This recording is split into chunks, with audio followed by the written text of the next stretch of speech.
quirk. Now before starting, please give this video a like and subscribe to the channel if you want more videos like this. Now let's get into the fanfic. Midoriya Izuku is a very warm person. Not his personality, it's his quirk. His quirk is that he's warm. Izuku has had his quirk since he was born, burning his way into the world at a hearty temperature of barely feverish, and it's never dropped since. According to books, which Izuku reads a lot of, this means his quirk is morphic. He is quite literally made of warm. His dad was morphic too. His insides could catch on fire and there was so much of it he could even breath it out. There isn't a lot of use for a quirk like that, but it looked pretty awesome. According to the doctors, Izuku has received his father's quirk. He loves it. When Izuku is 4, he gets to go to daycare, where he impresses everyone with it. Morphic and shape quirks are impressive to small children. There's a shape kid with a big tail, and everyone wants to be his best friend, which proves the rule. Izuku, on the other hand, decides he wants to be Bakugo Katsuki's friend.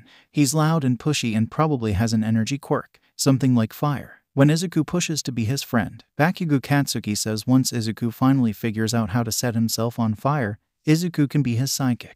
To Izuku, this is a wonderful idea, a dream come true. The first thing he had ever grown attached to was a news broadcast where a hulking blonde man walked straight out of a comic book to rescue a seemingly infinite amount of people, laughing all the while. Izuku could watch that video for hours. In fact, he does watch it for hours. Daily. He wants to be a hero like All Might more than anything. Izuku thinks that it's wonderful All Might has the power to save so many people and bring hope to everybody. Katsuki thinks it's awesome that All Might's strong and everyone loves him. They are 4 years old, and to 4-year-olds, nuance is fake. But they both watch the newscasts of this savior of the new age of superheroes, and Katsuki is a magnetic kind of person who makes friends instantaneously. And he looked at Izuku and said, "You can do this with me." The heat didn't prickle at his cheeks, and his skin didn't flush, because he doesn't know what it means to heat up, and he doesn't even know what cold is. But if he could, he'd have blushed with pure joy. He wants to be a hero. Kaken's quirk accelerates, and his behavior along with it. Izuku's quirk and personality, on the other hand, are at a standstill. He's never gotten any warmer, and he's never gotten any braver, but Kaken's boisterous attitude has jumped from bossy to outright violent.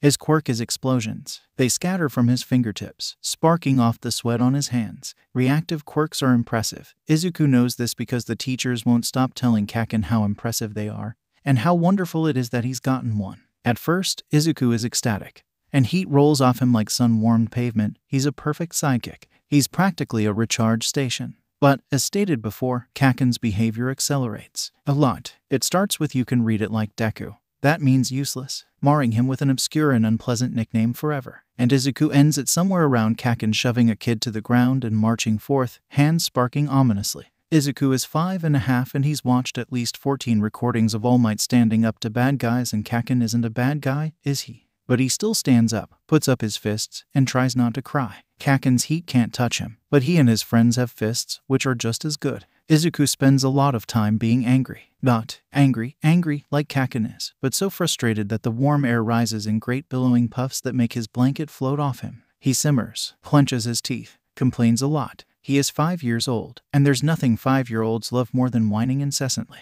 He's not heroic. Izuku insists over dinner for the 8th time. He beats up kids, which is villain stuff. "I'll talk to his parents, sweetheart," says his mom. Izuku doesn't think that's enough. Well, it technically is. Kaken doesn't attack people after that. But he doesn't stop being mean. He still includes Izuku and seems to want him there. But Izuku spends a lot of time being angry all the same.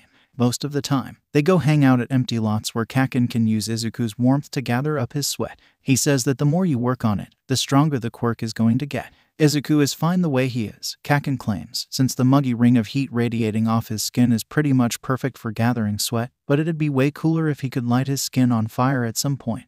Maybe like green fire, he continues, because the dull, dead leaf pallor of his hair would look stupid and ugly with normal fire. Izuku scowls at the gravel, takes a drink of water and breathes out steam. That happens sometimes. His insides are hotter than his outsides, like his dad, and he. It is at this point, Izuku, age 6, suddenly realizes that he can't actually turn his quirk off. He's gotten into heroes as an industry by now. He's been paying special attention to people with quirks that work like his do, like Endeavor, who has the same quirk as his dad, except on his outsides, and it looks like it's always on. When he gets home, Izuku meticulously records notes and compares them, and then starts looking up as many morphics as possible until he stops dead at the obvious conclusion. There is no existing hero who has a morphic quirk that's just kind of there. He doesn't know what else to do from there, so he stares at his notes for an hour until his mom calls him for lunch, and then he never mentions it to another living soul. This is the story of an 8-year-old. Initially, Izuku, age 8, loves experiments. His quirk is weird and no one really thinks it's weird.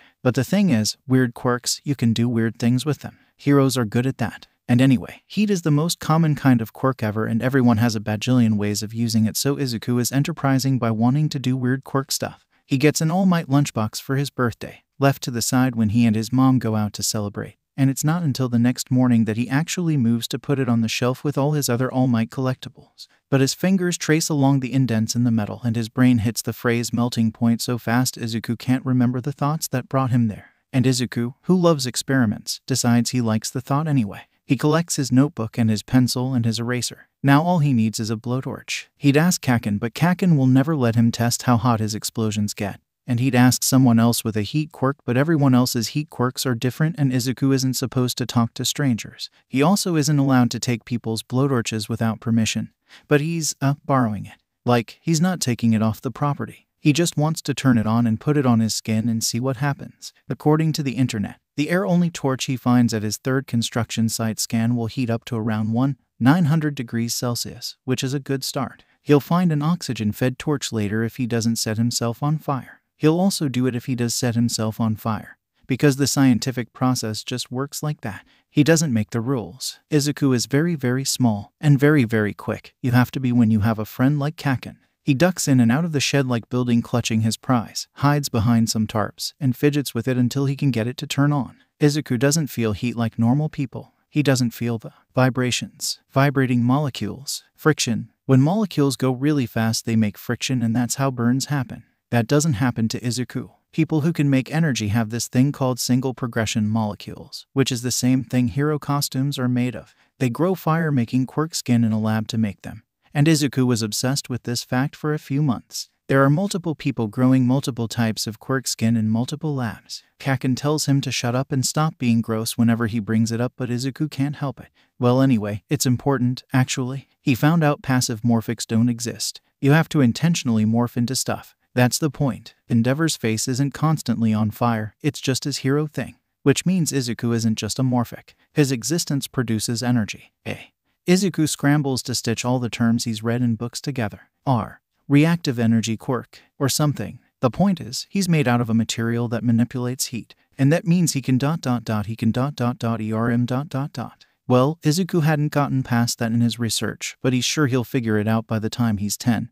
Because he's an experimenter, and he's got a blowtorch right here to help him on his way. After it runs long enough, Izuku wiggles his fingers in front of the tip of the flame, and then sinks it deeper until he can turn his hand all over in the fire. The heat feels like it's curling around his fingers. Izuku thinks he's always warm because there's a shield of temperature stuff that might wrap around him naturally, on account of him being made of weird new skin. It's not like weird new skin is weird, or new, which is kind of a bummer. Reactive form is the fancy science term for people who have skin made out of weird things. It's just that they're not normally energy or fire things. They're usually textures and stuff, or twisting light around. Izuku's never heard of someone with heat-related skin. He hopes they can grow it in a lab. The fire starts seeping through his warm, and for the first time in his 8 years of life, he experiences hot. It sinks into him more than an hour of his hand on a stove iron could ever achieve. His molecules don't do friction, so it mostly just sort of tingles and goes numb. He can actually see his skin vibrating. It's so cool. After a few minutes of this, his skin is starting to glow red, and the texture starts feeling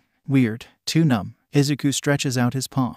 And to his awe, the skin breaks and parts into molten slag, with bright glowing yellow lines being pulled open like scars. He blows on it like you'd blow on a fire, and it erupts into sparks and flickering flame. He can catch on fire. He's going to need to figure out a better way to pull it off, though. He'll get back to that. Using one hand and his thighs to carefully turn the blowtorch off, holding his molten hand up high, Izuku tries to make as many notes about his new condition as he can. Not gooey or liquid like actual lava. Kind of stretchy. Melty rubber, maybe. Hand works fine.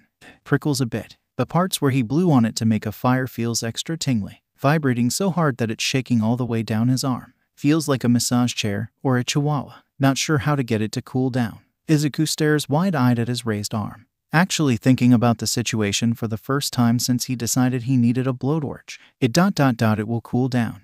Right. Bakugo Katsuki is a very hot sort of person. The way flames fly up from his hands, the way it sears, burns, eats up what it touches. Izuku is sometimes dizzy with the overpowering odor it causes, and even that scent is like a blaze. Izuku has never had a concept of hot, and he thinks that maybe Kaken hasn't either, but there are other senses to imply it. To Izuku, who could never feel that kind of temperature change, Kaken was heat. Or, he was until Izuku stole a blowtorch and superheated his hands to 900 degrees Celsius. His entire body is jittering now. The weird movement it does to diffuse energy has spread to the rest of him. He shuffles along, hands carefully raised, and the dirt around him ripples with his vibrating limbs. His hands prickle and feel awfully dry. Evaporated sweat. This is not a very good thing to use with Kaken, that he'll have to turn it off. Somehow, he can't give them the torch back, because his hands would melt the thing, and it would probably explode, so he ends up just walking down a back alley and hoping they'll find it eventually. Around the time his shirt catches fire, he realizes that putting his hands out is going to be a problem. He can't blow on them, because he remembers air makes fire stronger, which is a thing they tried doing to with Kaken.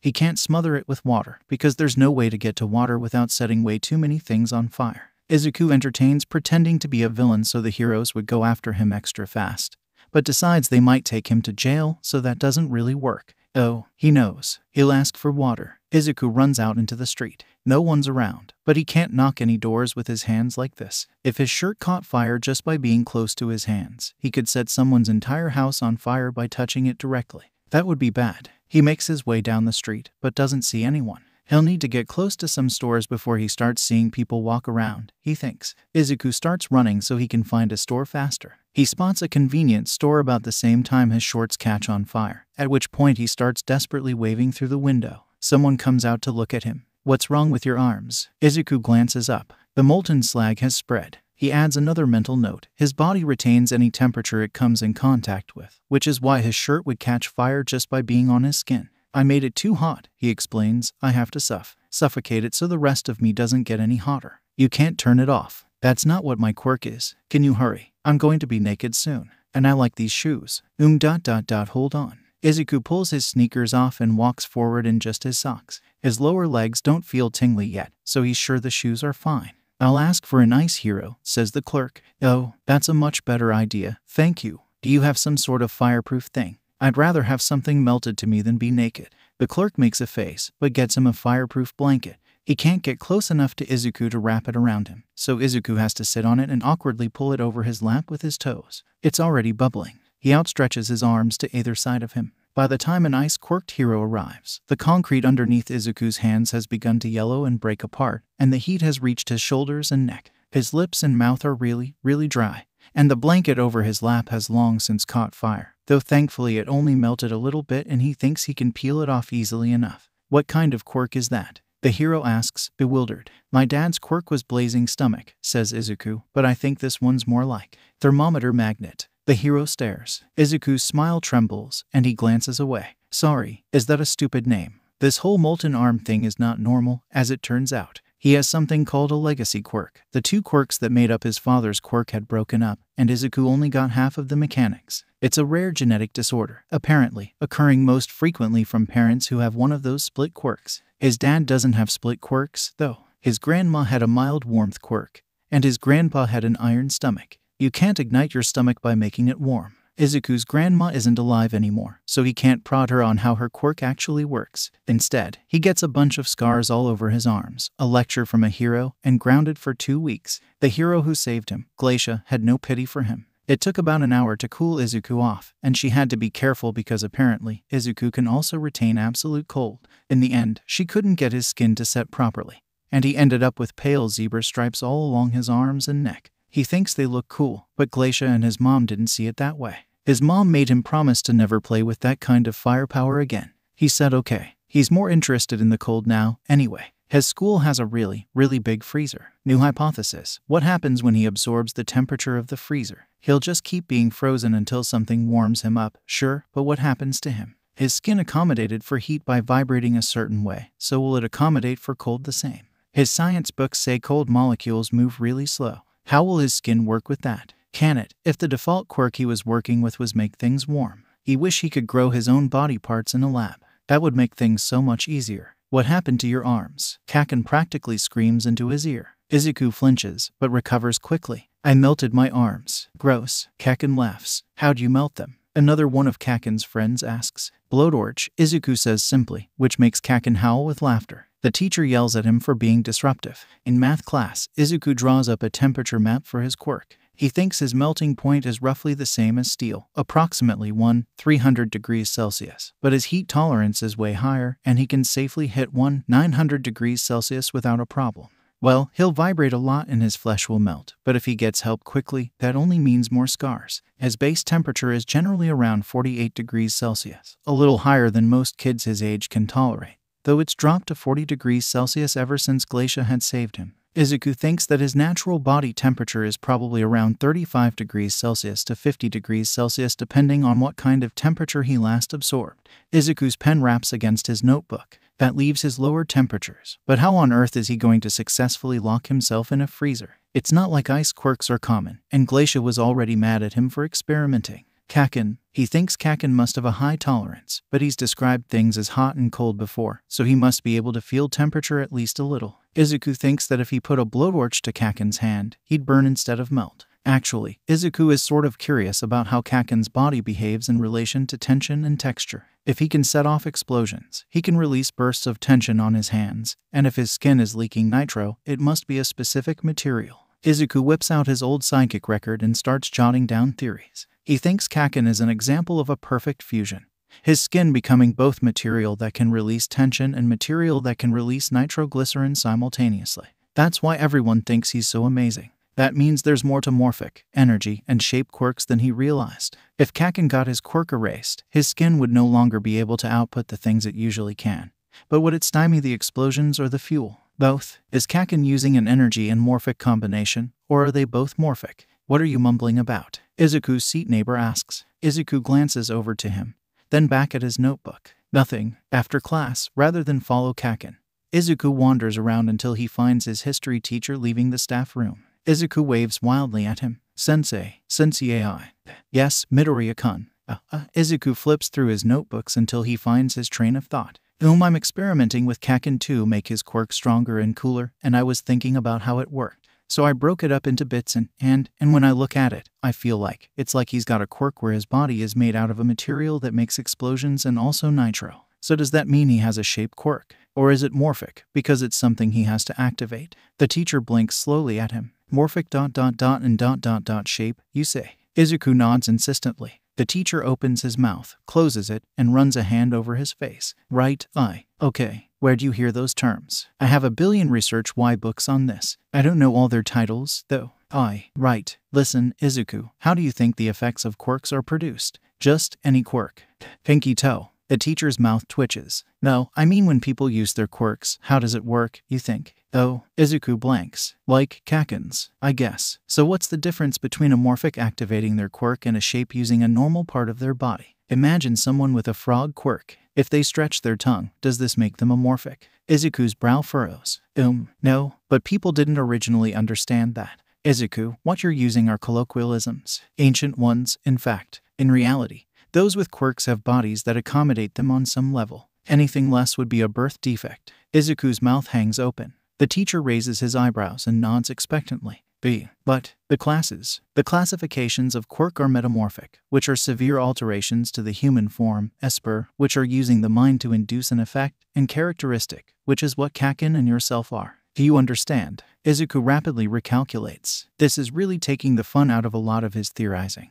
But it also makes a lot more sense. I was thinking that Kaken and me have bodies that kinda work the same way. The teacher gives him a relieved smile. And there you have it. Izuku slaps his notebook on the floor and erases a huge chunk of notes, replacing it with the new information. He doesn't want to tear up the paper, so the rest will have to be corrected with whiteout. This makes organization so much easier. He's going to spend all night filing all the people he knows until he's sure he's got it right. So, his mom is an esper, and he's a characteristic. Izuku is pretty sure he doesn't have an esper ability. Kaken is a combination of two characteristic quirks.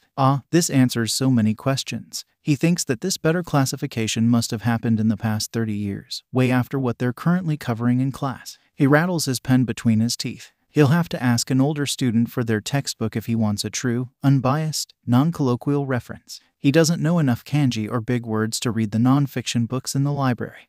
Can you not do that on the floor, Midoriya-kun? Izuku hasn't been completely distracted from finishing off his temperature scale, but he's gotten super curious about Kaken. now that he knows that the things they have in common are more different than expected. He knows Kaken is probably back at the sand pit, so before leaving school, Izuku runs to the art room and takes one of those little metal paint spready things before going off to find him. Kaken is trying to fly using explosions alone when Izuku arrives. So cool. He'll have to take notes later. Kaken, Izuku shouts, running towards them all. Kaken, I found the perfect test. You don't need to test anything, just make my hands sweaty. Kaken snarls. No, look. Izuku places the paint spready thing on the ground and gestures to it. Heat it up with explosions. Make it like hot enough to set things on fire. Why the hell should I do that? I want to see how strong Kaken is. Please.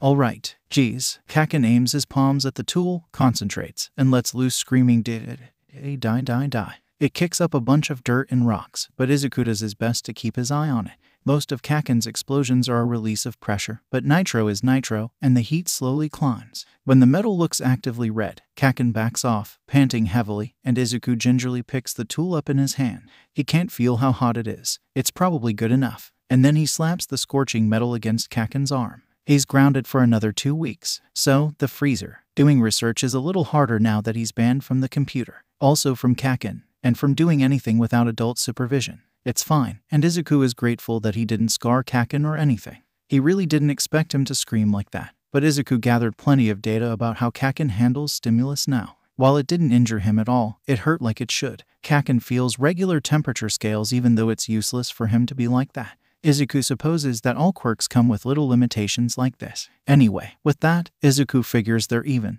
Kaken got away with too much stuff when they were younger. In the meantime, Izuku flips through his books until he finds entries about the history teacher's terms. His books are old, gotten on a discount at a resale shop, so maybe he should have been more distinguishing. Well, anyway, not a lot of these books have references to that, except as a new idea. Maybe he should take another swing at the library books. He'll be 9 soon. He should be smarter by now. Maybe he'll be better at reading them. Izuku, get out of there. Izuku shamefully climbs out of the box freezer under his mother's stern gaze. He can't go to the library without his mom's supervision, but by the time he's decided he wants to go, his mom has already gotten started on lunch. So Izuku resolves to just take notes on what little information he can find on the real classifications, which is unfortunately not much more than the history teacher. Actually, there's 2 extra ones, though, projected effect and complex morphic. The book he finds the terms and don't clarify, but he writes them down anyway. Hey mom, have you ever heard of projected effect or complex morphic? Oh, His mom pauses in chopping. They're having stew today. Those are old terms, aren't they? I can't remember what they're for. Why's there so many terms about quirks? Izuku mumbles under his breath. His mom ruffles his hair. Well, Izuku, quirks are complicated, and we've had them for a long time. Other complicated things keep getting renames too, you know, like mental illnesses. Izuku decides he's also going to learn everything about mental illnesses. Okay, she turns back around to chop up the vegetables for the stew. Izuku folds his arms and rocks in his chair. He's kinda stuck until he can get to the library. He sorted everyone into alignments yesterday, including his mom, and ended up rewriting all his For the Future and Psychic Record notebooks to accommodate new data. He coincidentally only has 3 notebooks left. He's going to need more. Anyway, he's bored now. Izuku, out of the freezer. Izuku almost cracks his head open on the counter, rocking with excitement as they take his books out. The librarian gives him a concerned look, but he ignores it, excited as he is. Not only books on quirks, but archaeology, mental illnesses, and a whole bunch of other fields of study where things change definition, mostly because he still doesn't totally get it yet. He's made sure to get the Monster Book of Quirks, and also a book about quirk-based chemicals that Izuku still has a hard time understanding, but should be easy enough to take notes from if he uses the Monster Book of Quirks. The moment they're done scanning, he stuffs them all into a bag and clutches onto it like his life depends on it. He bounces around as his mom attempts to guide him through the door. Careful, she sighs as he almost walks into the detector. Izuku is not careful. He's too excited. He's got a huge pool of information to work from. Kaken will probably stop being mad at him eventually. And when he does, Izuku has so much research to unload on him. He'll make Kaken's quirk so strong. He'll make his own quirk strong. You sure are researching a lot, his mom notes. Knowing more makes me better at growing real fast. Izuku nods. Izuku is on the watch out for quirks to categorize. Now that he's worked through his classmates and also he's banned from the computer, he's trying to do most of them from memory. But it would be really useful if he could maybe examine their bodies himself, ask questions, that sort of thing. He tries to use advertisements as reminders, but he really doesn't have a full recollection of every hero, which is why he also got a Hero Catalog Ice quirk. Izuku drops his book back and sprints across the road without even fully reacting, intent on the middle school girl using an ice quirk to cool off her friend's drink. He trips over the curb, rolls twice, and throws his hands up when he lands, ignoring the stinging of his elbows. "Freeze me," she stares at him. Izuku's mom is shouting from across the road. "Oh, please, freeze me solid. If you're capable of absolute zero, that would be ideal." "Absolute zero," she repeats, looking unhappy or something close to it. Now that Izuku is looking closely at her, her white hair is mixed in with small sprays of red, vivid enough to be related to a quirk. "What's your quirk? Does it have anything to do with fire? Can you freeze me? How long would it take?" "Kid, it's illegal to use quirks like that out in public. What is wrong with you?" her friend interjects. Izuku's mom grabs him by the collar and yanks him up. "You can't just run out on the street." "Ice quirk," Izuku says insistently. She ignores him, spinning him around and shoving his head down into a bow. "I'm so sorry about my son's behavior. He's been very ambitious about research. I can take on temperatures, see." Izuku shows Ice Quirk Girl the scars all over his arms. "I can superheat my body, but I need to know if it can super cool." Ice Quirk Girl blinks. "Aren't you the kid who set his arms on fire outside a gas station? I just asked the convenience store person for help. Glacia has an ice quirk, but I don't think she'll freeze me if I ask." "Oh, good. That's dangerous. I don't think that'll stop him." Izuku's mom breathes. Izuku droops. "You won't freeze me. You should be happy with just the heat. Take better care of yourself. If any of my little brothers melted their arms off, I'd kill them myself." Izuku shows her his mottled palms. "My arms are right here. Are you joking about killing?" She gives him a plain look Izuku can't read, and then marches away with a scoff. Her friend leans over to whisper something to her, and they both giggle. Izuku's mom sighs. "I doubt grounding you will do anything for you,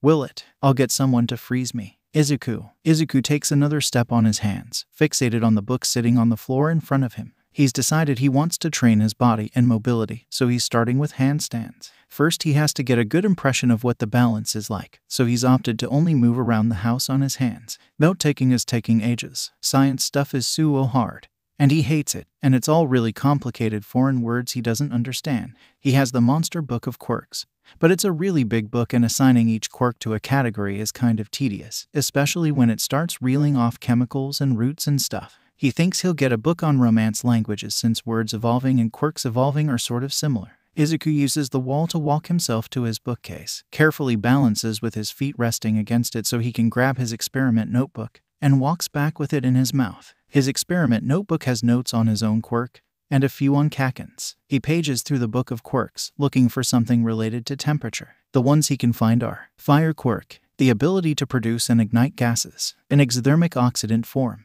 ice quirk, the ability to slow molecules in a chain reaction, an endothermic convective form; heater quirk, the ability to speed up molecules in a chain reaction, an exothermic convective form. Izuku scratches his hairline irritably. They all seem the same, but they work differently. Izuku doesn't know what these words mean, but he's guessing they describe how the body accommodates for their quirk. Anyway, he's pretty sure the kanji here is released heat ... and the other one is absorbed heat ... so that means exothermic is making things hotter, and endothermic is taking heat away. He's a genius. Izuku adds exothermic oxidant to his dad, and exothermic convective to himself, and pages through to the physical trait section. Steel body quirk, the ability to harden the body into a metallic material, a transmorphic oxidant reinforcement form. Hard body quirk, the ability to harden the body into dense keratin, a transmorphic reinforcement form. What the heck is oxidant doing in steel body? Well, whatever. His grandpa had a stomach of steel, so Izuku is adding it to his dad's entry. That makes him exothermic oxidant and transmorphic oxidant reinforcement. That's only 2 words in common. Maybe that's why he didn't pass down his whole quirk to Izuku, because it was too complex. Izuku thumps his feet against the wall lightly. He can project some of his warmth, enough to make his blankets float and papers ruffle around him.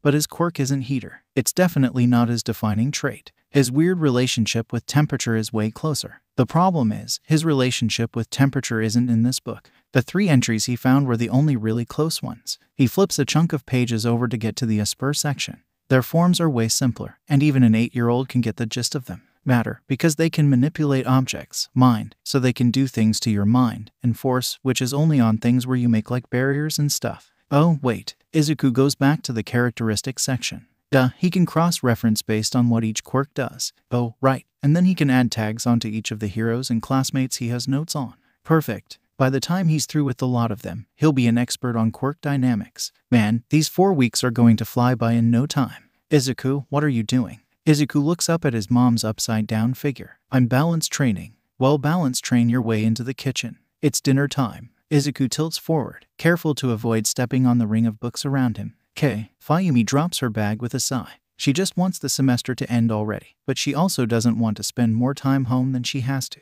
Running away sounds awfully appealing right about now, but her siblings would freak, and her dad will drag her back home and lecture her about image for 5 million years. She removes her shoes and socks and feels the cool tile of the dojo against her toes. She's not going into heroism, but Todoroki Enji has enemies, and anyone can take a crack at his kids. Fayumi gets the impression that the real problem he has with that is the bad press it would give him. Oh no, is Endeavor really that powerful of a hero if he can't even protect his own spawn? She considers faking her own death just for the privilege of seeing it. The untimely downfall of the number 2 hero. But no, responsibilities. Fayumi bows at her instructor, and they begin the sparring session. 2 of her brothers get to train after her, but her youngest sibling is locked away with his dad, getting someone on one hero training. She's only seen his face, 3 times? Ever? He's sort of like a ghost. Fayumi doesn't think he'd care much if she faked her death. Maybe she can make it so her closest siblings know and no one else. It's not like her mother would get any worse. She's already crazy. Keep your mind on the match, Fayumi-kun, her instructor says with a glacial edge. Yes, sir, Fayumi replies briskly. Is there anything weighing your mind? Her mouth pulls. No, she lies. Nothing happened recently.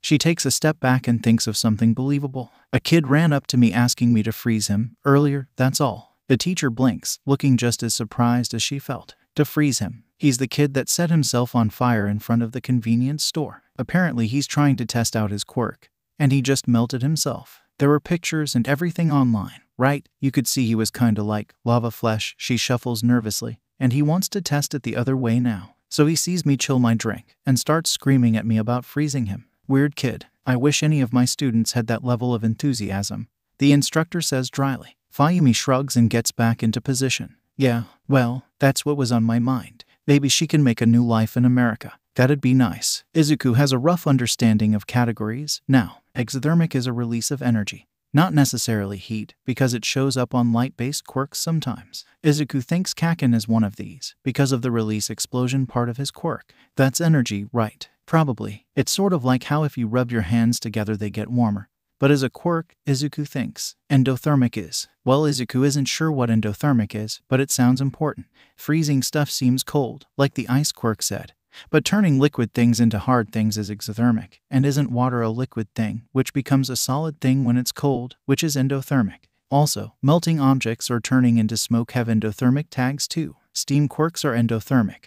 And isn't steam supposed to be hot? It just doesn't make sense. He had to look up oxidant in a book about science, and as it turns out, it means things that are made up of oxygen or something. He saw the word oxygen, and he's seen science posters. He's guessing that how it works. Convective is spreading of temperature, so whatever Izuku has, it's definitely convective. There's other words like conductive which mean like 5 billion things, and transmorphic which is changing your body's traits which also means like 5 billion things. But Izuku has a rough handle on it, at least enough to assign them to all the quirks he's recorded so far. That isn't to say he's perfect at it. There's a kid in his class that can stretch his eyeballs right out of his head.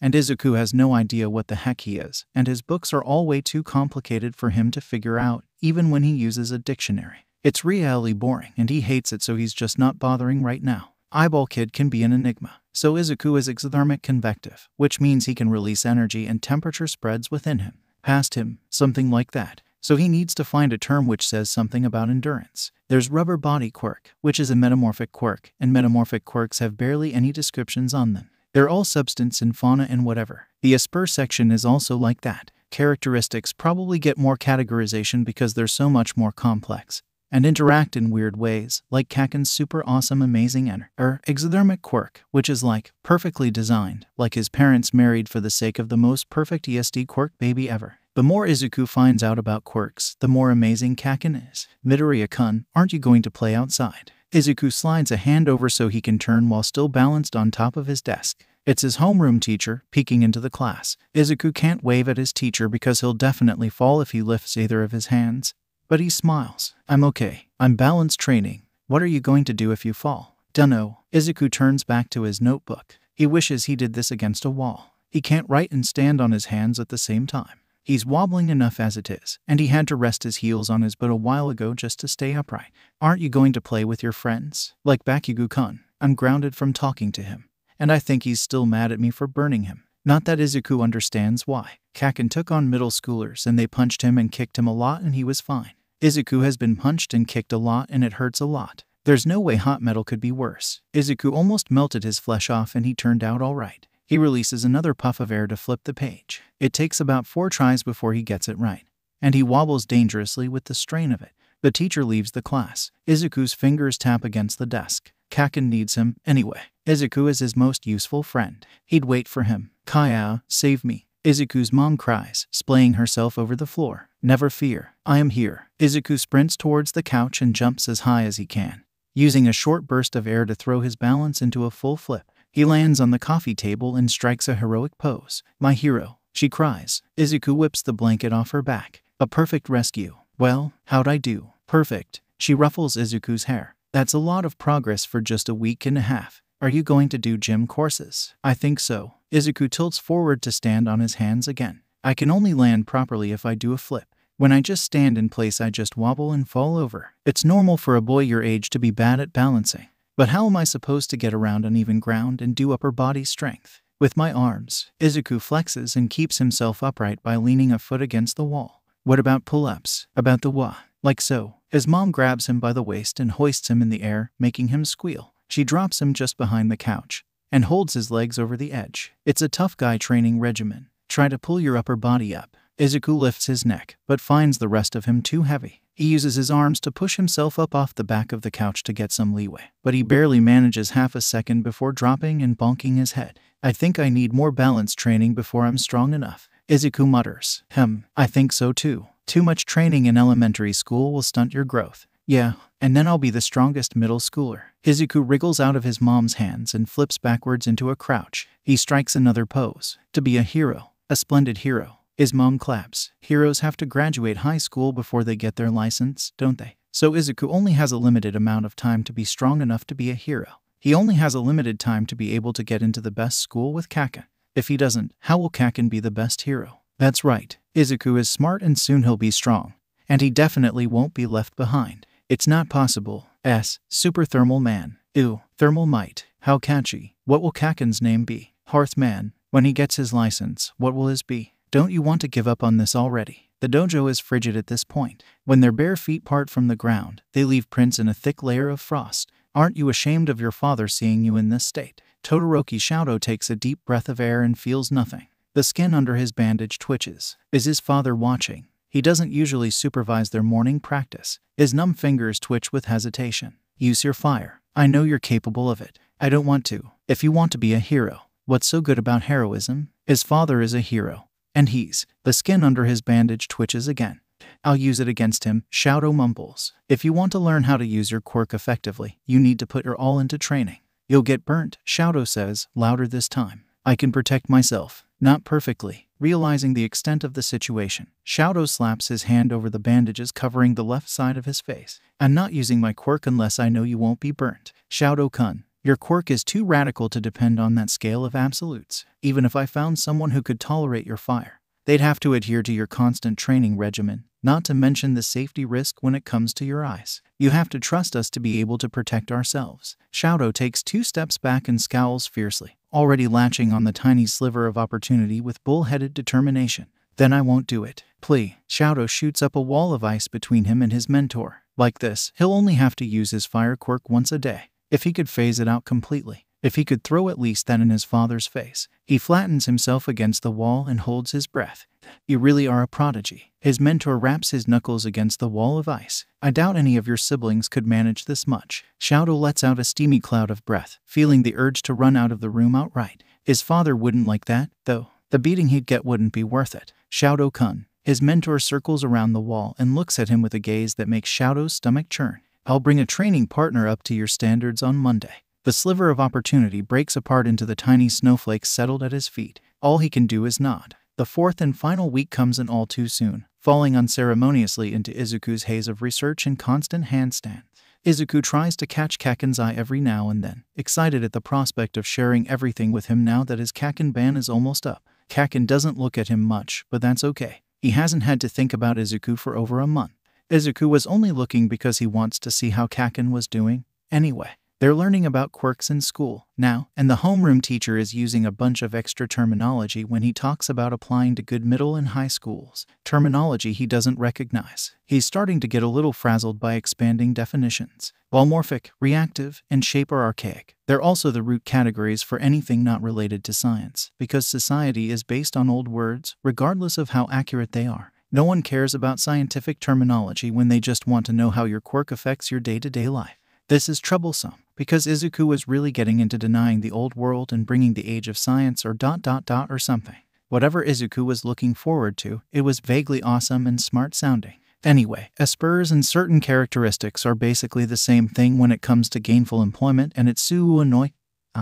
Izuku, in a fit of frustration, has created a chart so he doesn't accidentally use the wrong words. Reactive, shape, morphic. Old quirk classes based on what they do. Emission, mutation, transformation. New quirk classes based on how they affect you. A spur, characteristic, metamorphic. Scientific quirk classes based on how quirk types are related. This is a lot to remember. If Izuku brought this up with Kaken, Kaken would probably blow up his notes in disgust. Izuku relates deeply with and respects this imaginary Kaken's decisions. If he ever becomes the boss of quirks, the first thing Izuku will do is make it so only one version of quirk categories exist, and that one is the smartest one. Izuku will be ... the quirk hero, science man. Yeah, awesome. He tries to catch Kaken's eye. Kaken doesn't look back.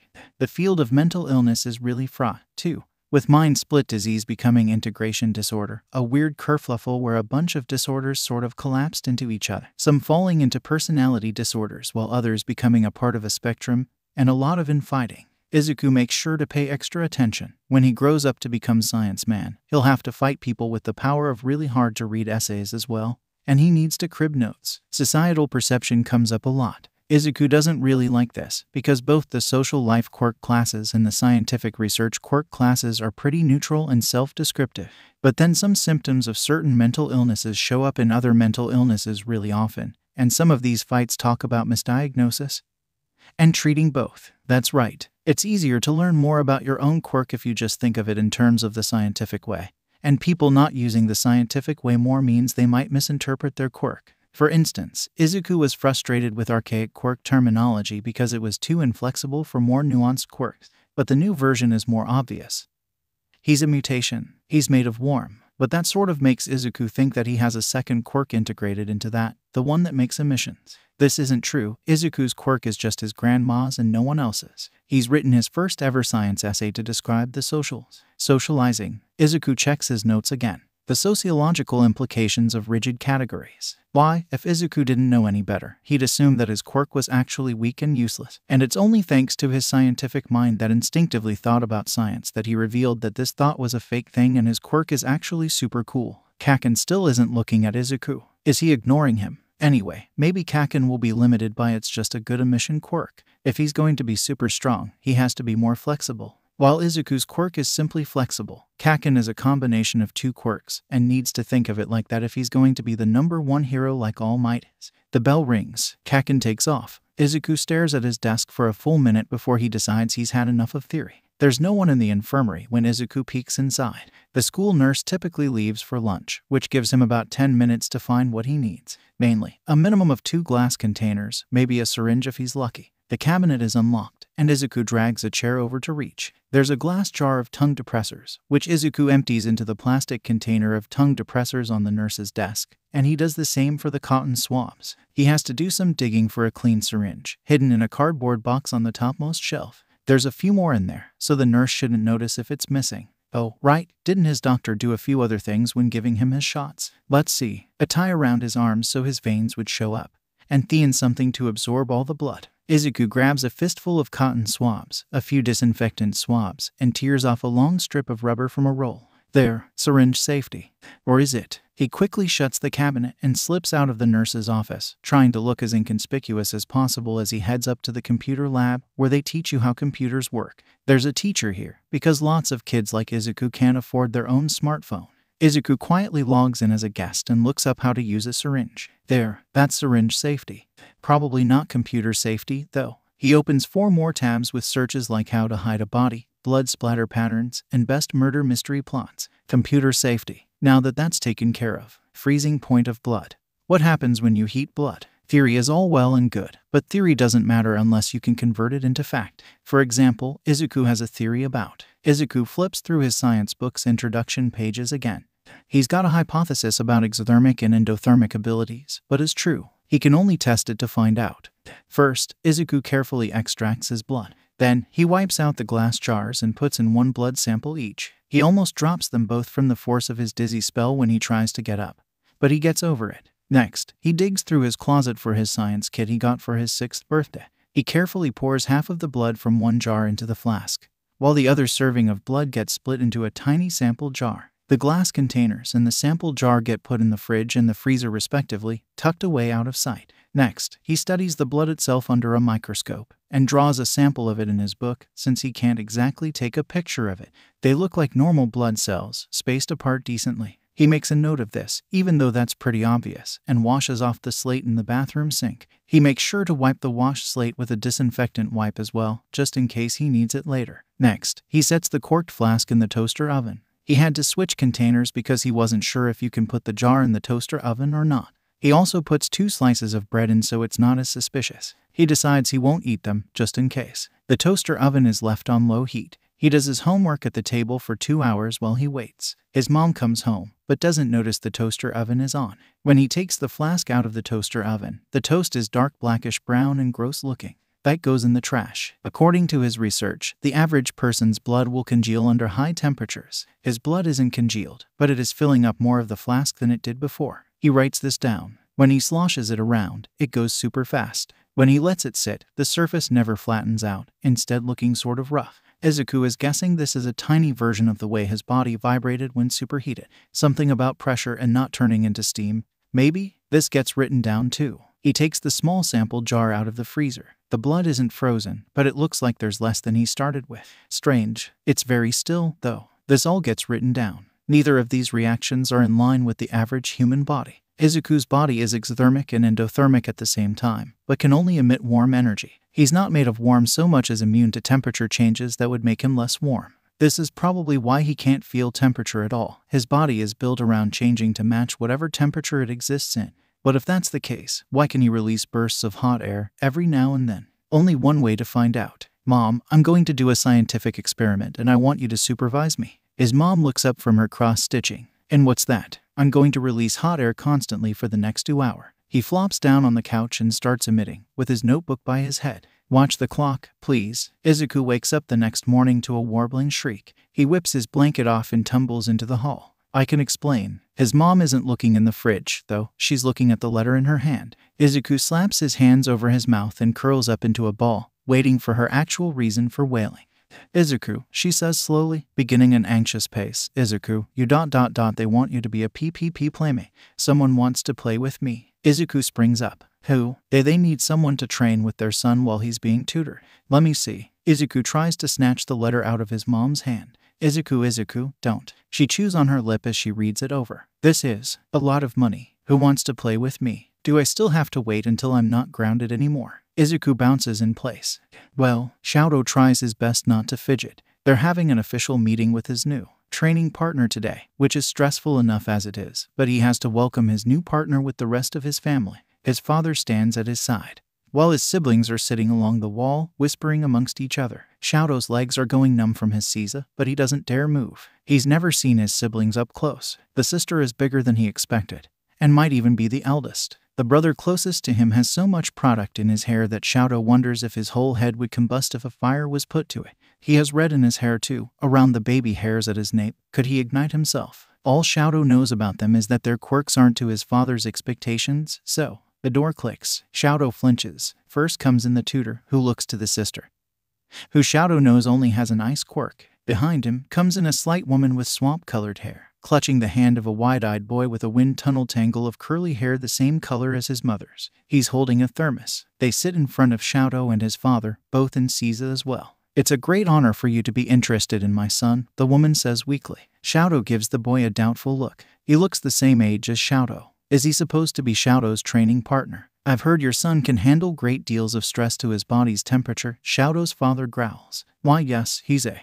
My body is exothermic and endothermic," the boy interrupts, holding an arm out. Rings of scars stretch out from underneath his half-sleeves. They look more like stretch marks than lacerations. "My body is designed to survive severe temperatures." "Then you won't mind if I test it?" The boy blinks his big green eyes, not shaken at all, even if he holds himself a little stiffly. "My melting point is around 300 degrees Celsius. Xiaodo's father stands. Xiaodo holds his breath as the boy hands his mother his thermos and folds his hands politely in his lap while she steps out of range. He doesn't look like he finds Xiaodo's father scary at all. Xiaodo's father places a massive hand onto the boy's head. "Can you tell me if it's too much?" "No," says the boy. "I probably won't be able to feel it until it's hot enough to leave scars." Xiaodo's father grins and blasts him with a wave of heat that prickles through even Xiaodo's endurance. Within seconds, the boy's clothes peel away, and the flames pour off the surface of his skin like a waterfall. The boy just closes his eyes and lets it happen. After a few moments, the boy opens them again.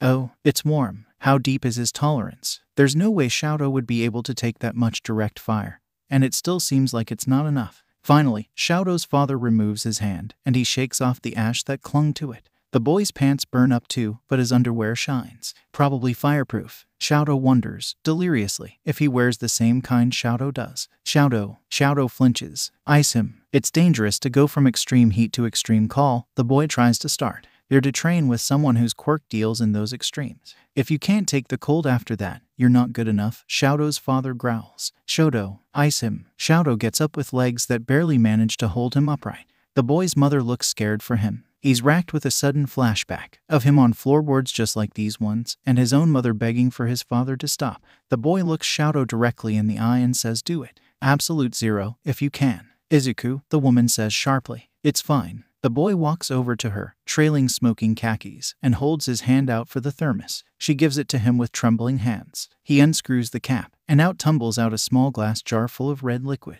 He presses it against the surface of his forehead, and the contents slosh violently. The glass makes a dangerous-sounding noise. He walks back to Xiaodo and passes him the container. "Freeze it." Xiaodo stares at it, and then up at the boy, who is fixing him with a stare intense enough to make Xiaodo shy away. Gently, he takes the jar. He's about to freeze it when the boy cups the backs of his hands tightly. Xiaodo whips his head up again, nervous at someone being this close to his quirk. The scars are uncomfortable against his skin. "Cover your palms with something. The glass is going to explode." "What's in the jar?" Xiaodo's father asks. "A sample." The boy turns his arm to show the melted Band-Aid plastered to his arm. The cotton swab underneath it is a blackened, glowing husk. The boy's mother seems to see it for the first time. "Izuku, did you ask the school nurse to draw your blood for you?" The boy looks at her and is quiet several seconds longer than necessary. "Yes." Xiaodo looks down at the jar again. It's really, really hot. Carefully, he spins an egg of ice, with its strongest points at his stomach and palms. "If it's going to explode, step back."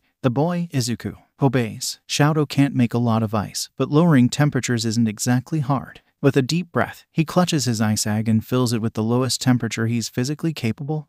The glass shatters and punctures the egg with the force of it. Only one shard actually gets out, though, and he barely feels it. The rest of the the blood is stuck in solid ice, or at least it seems that way, until the cracks caused by the glass are filled with dark, reddish-brown liquid. "It's not freezing," Xiaodo gasps. "See, try it." Izuku holds out his bare arm. Xiaodo looks up and flinches. The scars aren't just on his arms. They form a thick, cordy lace all the way up his shoulders to his neck, where they thin out into small cracks just underneath his jawbone. Whatever happened to his skin looks like it should have killed him. "Are those from a fire quirk?" Xiaodo asks quietly. "No," says Izuku. "My body absorbs temperatures too quickly. I put my hand under a blowtorch for a few minutes and it spread." One of Xiaodo's brothers, the white-haired one with a bunch of product in his hair, snorts out loud. "It was all over the internet," the sister tells him, only barely loud enough for Xiaodo to hear her. Xiaodo holds out a hesitant right hand. Izuku takes it and presses it against his forehead. It's hot, almost painfully so, and Xiaodo is shocked Izuku hasn't reached his melting point yet. He takes a big breath, squeezes his eyes shut, and releases as much cold as he can. Izuku gasps and shudders. Xiaodo is met with a burst of warm air, and then a cloud of steam that makes Xiaodo's clothes cling to him like sweat. Izuku stays otherwise still, letting the wall of ice slowly encase him. When it reaches his toes, Izuku looks like a chunky ice sculpture. Shoto takes a few steps back. The ice cracks clean in two. Everyone watches as the ice coffin cracks into thick pieces that crumble off him. When his head is free, Izuku pulls his torso back and releases a burst of balmy air, nowhere near as warm as the last burst was, but after a minute of pressure against the ice, it's enough to weaken it enough to wrench himself free. Then he stumbles forward and collapses to the ground, snoring softly. There's a heavy silence. Did he fall asleep? The sister asks. Shoto takes another 2 steps back, but is stopped with his father's hand on his back. Are you satisfied? Now. Shoto opens his mouth, closes it, and finds that he has nothing left to say. He can't complain. Izuku is theoretically perfect, so he nods. Shoto's father steps up to Izuku and his mother, who is gently trying to shake him awake. Midoriya and Co. We've decided to take your son into Shoto's study program. Shoto closes his eyes and clenches his fists. His bandage feels soggy from the steam. With a startled huff, Midoriya Izuku wakes up. Thank you, Todoroki-san. Kaken. Izuku flinches as Kaken looks up at him and clutches his notebook closer to his chest. He shrivels when he's not given any welcoming gestures. I'm not grounded anymore. So you'll get to come out with us again. Izuku smiles, but then it trembles and breaks down when he realizes the problem. Every other day. What do you mean, every other day? Kaken makes a little huff of realization. You got cram school now.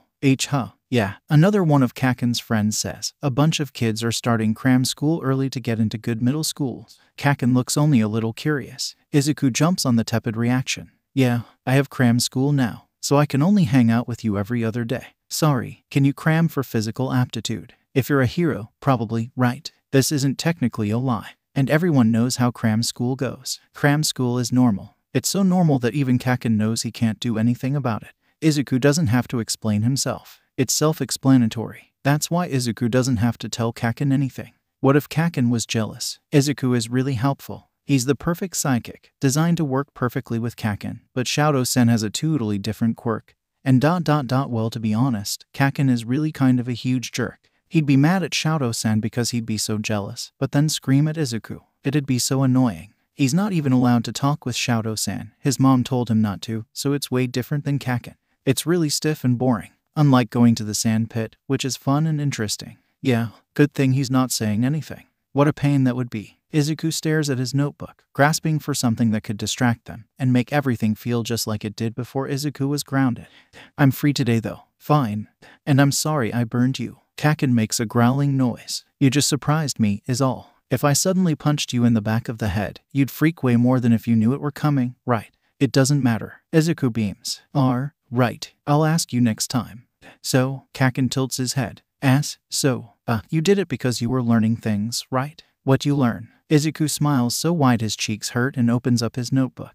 Now, Izuku, I know you're excited. Izuku's mom wobbles with the force of his bouncing. It's Endeavor's house. Why yes, and you behaved yourself so well, and I'm proud of you, and I'm going to play with a quirk just like mine. His mom pulls him close and spins him around so he's looking at her. Izuku, you're not playing, you're training. Izuku's eyes skate past her face. It's the same thing. No, not exactly. Izuku, when you're training, you have to follow a bunch of rules, and you have to do them even if you don't like it. That doesn't mean it can't be fun, but it's it's different. Izuku pauses, and then continues bouncing on his heels. Okay, his mom smiles. Good. So, today's rules are the same as they were when you met Endeavor. Calm face and can't talk for a long time. Okay, but you might be a little impulsive because he's the same age. But we're going to need stricter rules? Okay.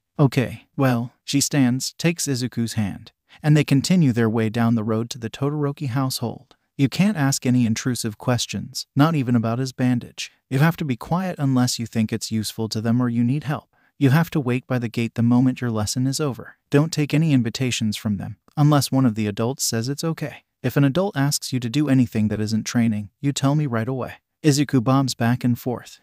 Right. I think that's a good start. Right. Oh, Izuku, I'm so proud of you. I know you'll make the best of this. She squeezes Izuku's hand tightly. Izuku grins into her wrist and clutches tight the entire walk to the Todoroki household.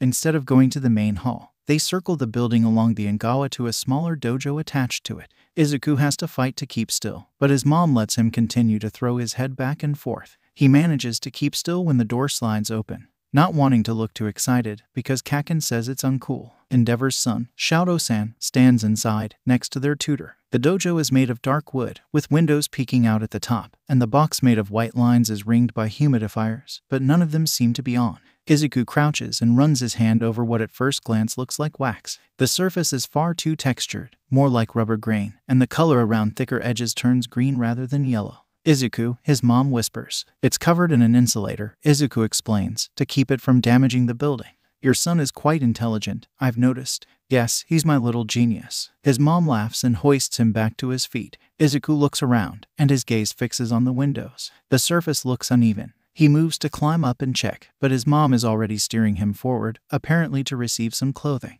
Izuku obediently holds out his hands to take it, deciding the window can wait for later. These robes are insulated just as the surfaces are, and you'll be training in them. Okay. Izuku unfolds the shirt with one arm. Are they made from the same material as my underwear? No, your underwear melts a bit under extreme temperatures. Yes, this is much more resistant. What materials? Izuku, his mom whispers. Oh, right. He should only talk if he needs help or if he can help them. He can easily figure it out for himself if he just takes a sample home. I'll get changed, Izuku says, instead of anything he's not supposed to say, which is apparently a lot. Shaodo-san is already in his robes, so they were probably waiting on him before getting started. Izuku walks briskly past Shaodo-san to the rooms beyond, and struggles to squirm out of his clothes while the tutor and his mom talk. He almost walks out with the robe's shirt on backwards, but manages to correct it just before he comes out into the hall. Excellent, Izuku-kun. The tutor claps. You're ready, then? Yes. Your mother is going to watch your first session if that's all right with you. Yes. Now his mom gets to see his quirk in action. You're a little behind, so I'll be training you on Shaodo-kun's kata. Kata, like martial arts moves. Is Izuku going to learn martial arts? Wow. He carefully schools his face and stands next to Shaodo-san, who is kind of staring now. Izuku bows at him to be polite. People like Kaken love it when people tell him that he's super amazing and they want to hang out with him, but people like Shaodo-san are harder for Izuku to understand, and are as a result extremely terrifying.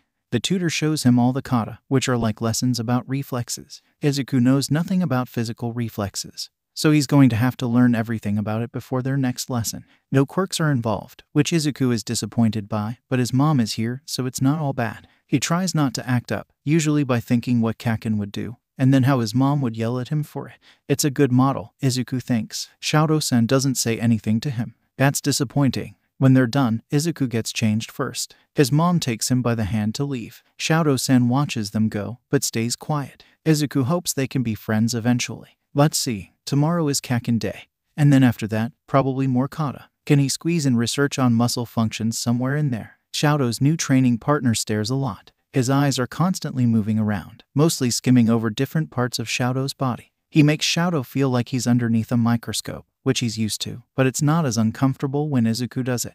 It might be because Izuku doesn't seem to expect anything from him. He doesn't even ask questions about the bandage over his eye, which none of Shaodo's classmates could resist doing. Their tutor has to go over stretches and kata slowly with Izuku to get him up to speed, especially when their first session reveals how clumsy and slow to follow he really is. Shaodo doesn't mind it much. It gives him a break from the constant back and forth quirk training between his tutor and his father, which he hates. It's only toward the end of their second week that Shaodo is pushed to use his quirk against Izuku. His tutor expects him to use his fire without complaints, but Shaodo disagrees. He throws up his right side, and a wall of ice flows out from him. Izuku dances around it, but rather than avoiding the next wave, he jumps back on the ice that Shaodo had just thrown up and scrambles up it. It makes him harder to attack with the ice waves he's used to making. Shaodo's tutor looks at him. Whatever. Izuku seems used to heat anyway. Shaodo switches hands, sending off a wave of fire. The ice underneath Izuku shatters, and Izuku is engulfed in an explosion. Shaodo flinches back as half the dojo goes up in flames. His tutor leaps to hold him back, and Shaodo tentatively throws out a layer of ice to smother it, only to let out a startled shriek as it all explodes again. Ashamed now, Shaodo shrinks behind his tutor, who gathers the air from the humidifiers using his quirk and uses it to spray the fire into submission. Izuku emerges unscathed, but fingering his ears like they're ringing. He wanders over to a spot of water outside of the scope of their tutor's water spray, dips his finger in, and tastes it. After a moment, he gives the fire a suspicious look. Well, that was, unexpected to be sure, the tutor begins nervously. Not really, says Izuku. Then, to Shaodo, you've never used your quirks together, have you? Shaodo shakes his head with a frown. His father forces him to use his fire side when they're training together, but his tutors all focus on his ice quirk. Shaodo-san doesn't have an ice quirk. Izuku gestures one hand, or a fire quirk, then the other. Shaodo-san has a fire and ice quirk. I'm ... not sure I follow, the tutor says nervously. Ice quirks can't make things out of ice. They can only freeze things. But just now, Shaodo-san created ice and aimed it, didn't he? Izuku walks back to the steadily shrinking flames and takes a deep breath. Ice quirks are based on the laws of thermodynamics, but fire quirks aren't, or at least, not properly. Ice quirk users have high body temperatures and are more energetic. They can even live off 4 hours of sleep. But fire quirk users have normal temperature relationships. Shaodo-san, you can feel hot and cold, right? Right. I was thinking of how Shaodo-san's quirk might work for a while now, but I'm happy I get to see it myself. Izuku's fingers are perched on his chin in a thinking pose. Now that I think about it, perfect quirks are kind of similar in that way. Clean combinations are unexpectedly powerful, aren't they? Shaodo scowls. Izuku looks up. Shaodo-san, freezing things and creating ice are different to you, right? Huh. Shaodo blinks. How did you know that? Because creating ice violates the laws of thermodynamics, but freezing things doesn't. Even though the air was damp the first time we met, it wasn't like there were humidifiers all over the room. Even though the ice was brittle, you shouldn't have had enough to ice me over. Izuku strolls through the fire and picks up Shaodo's water bottle. What are you? Most fire quirks, including Endeavor, use the release of gas. That means your body is designed to be able to store a certain chemical and release it when needed. Izuku closes in on Shaodo and presents the water bottle. You drink a lot of fluids, don't you? The way Izuku keeps finding things he has no way of knowing is starting to unsettle Shaodo a little. Why? Yeah, it's like I said. It's not a fire quirk. And it's not an ice quirk. It's a fire and ice quirk. Izuku throws his arms out wide. Because you can control fire, your body is designed to release gases. But because you can create ice, water vapor, the tutor says suddenly. Shaodo-kun creates ice by releasing water vapor, but his quirk isn't perfectly broken up into 2 halves. So a lot of the flammable chemicals end up mixed in. Izuku finishes, sounding bored. He pinches Shaodo's wrist hard enough to make him flinch. I wanted to know about his body, though. Shaodo-san's quirk is so amazing, I got it all wrong. Shaodo stares at the pinched hand. He doesn't have an ice quirk. Even his right side can't escape his father's influence. He had decided that he could be a hero with only his ice, and then, just like that, some outsider crushed his beliefs so casually. Shaodo is overtaken by a sudden and visceral urge to punch Izuku hard enough to break his nose. What did you believe Shaodo-kun's quirk to be? The tutor asks, ignoring Shaodo's problems, as usual. Like I said, freezing doesn't violate the laws of thermodynamics. People who use ice, or freezing, quirks run really hot, like I do, because they're absorbing energy from the atmosphere around them. Heater quirks are the opposite, and constantly run cold, because they're taking energy from their bodies and putting it in the atmosphere. But since Shaodo-san has 2 quirks, I thought that he must be absorbing energy and expelling it through his fire. Izuku pauses, and runs a finger along Shaodo's arm. Well, actually, it might still work that way. If the fire side affects the ice side, then the ice side should affect the fire side. Shaodo-san's quirk is probably stronger than Endeavor's. Yes, Shaodo murmurs, that was the idea. I'm kind of disappointed though. Izuku's finger trails up to the bandage over Shaodo's eyes, and then past it, to the center of his hairline where his 2 halves split. I was hoping that since Shaodo-san's quirk was exothermic and endothermic, we'd have something in common. But he's more amazing than I am. That's just how I was designed. Of course a child who was born normally wouldn't compare, Shaodo grinds out. Izuku quirks his head. His eyes are tracking, but Shaodo can't pick out what part of him he's looking at. He seems frustrated, all of a sudden. That's not true. People can have perfect quirks completely on accident, but it's still their quirk. Even if people tell you that you're perfect, or that you can do no wrong, or that you're destined to be a hero, it's your quirk, and if you use it wrong, that's your fault. Did my father tell you to say all that? Shaodo asks hotly. Did he teach you all that thermodynamic stuff? Is that why your mom came? Just to make me use my quirks together. I said I didn't want to. He didn't. I spent months learning these things. I filled up my notebooks to the brim. Izuku grasped Shaodo's other wrist with a furious look on his face. I did it because if I let myself think that my quirk is useless, then that's my fault. If I stop short of being a hero because I couldn't think of a way to make it heroic, then I've used my quirk wrong. And that'll be my fault. Izuku-kun, please, the tutor starts. Why do you want to be a hero? Shaodo asks impulsively, drawn in by the intensity. Cause I want to be like All Might. Even if I can only be a sidekick, I want to be a symbol of peace too. I want to be so dependable people feel like there's nothing left to fear. Izuku says. The truth of it gleams in his eyes. All Might. Shaodo had also He's amazing, right? Did you see his debut? They had only had licensed heroes for about a decade, and he saved a whole plane. Everyone should have died, but he rescued all of them. He came out of nowhere, and everyone just sort of knew, you know. I think that's the biggest part of being a hero. You arrive on the scene, and they all just know. Izuku clenches Shoto's hand in his. His smile lights up the shadows that were hanging over his face before. If I can't make people that confident that I've saved them just because I'm there, I've failed as a hero, right? When it's stripped of its prestige and its success, Shoto can see the appeal of heroism as he used to. When he watched All Might on TV, he admired him enough to want to be a hero too, but he hadn't thought hard about why that was. He doesn't think it's the same reason Izuku does, but not like Endeavor. Oh, I guess Endeavor is really strong, but I don't think he's all that useful unless he can go all out. Izuku muses. Shoto sputters with surprised laughter. Ah, Izuku says in surprise. Do you think my quirk is really stronger than Endeavor's? Shoto pushes. Well, once you're all grown up, it should be. But is it more useful? I think so. It's harder to seriously hurt people with ice. Okay. Shoto shakes his hands free. If it's my quirk, I'll use it properly. Splendid, Shoto-kun. I'm sure you'll be a wonderful hero, like. The tutor drops his voice a little. Like All Might. Oh, so, since you're using it together. Izuku takes a few steps back. Let's practice making explosions again. I'm pretty good at dealing with those already. Shoto lets his breath out. Izuku is unreal. He had the willpower to stare down not only Shoto, but Endeavor himself, to show off his quirk, which Shoto thinks isn't all that impressive, and say I'll use this to be a hero without a lick of self-consciousness. He has the unshakable determination Shoto was pretending he had, using his natural genius to understand the world around him and how to play it to his advantage. The self-control and discipline he has shines in comparison to Shoto's meek complaints. Shoto can imagine feeling safe in a crisis simply because Izuku was there. It's pathetic that he can't think the same about himself. Shoto doesn't want to live up to his father's expectations,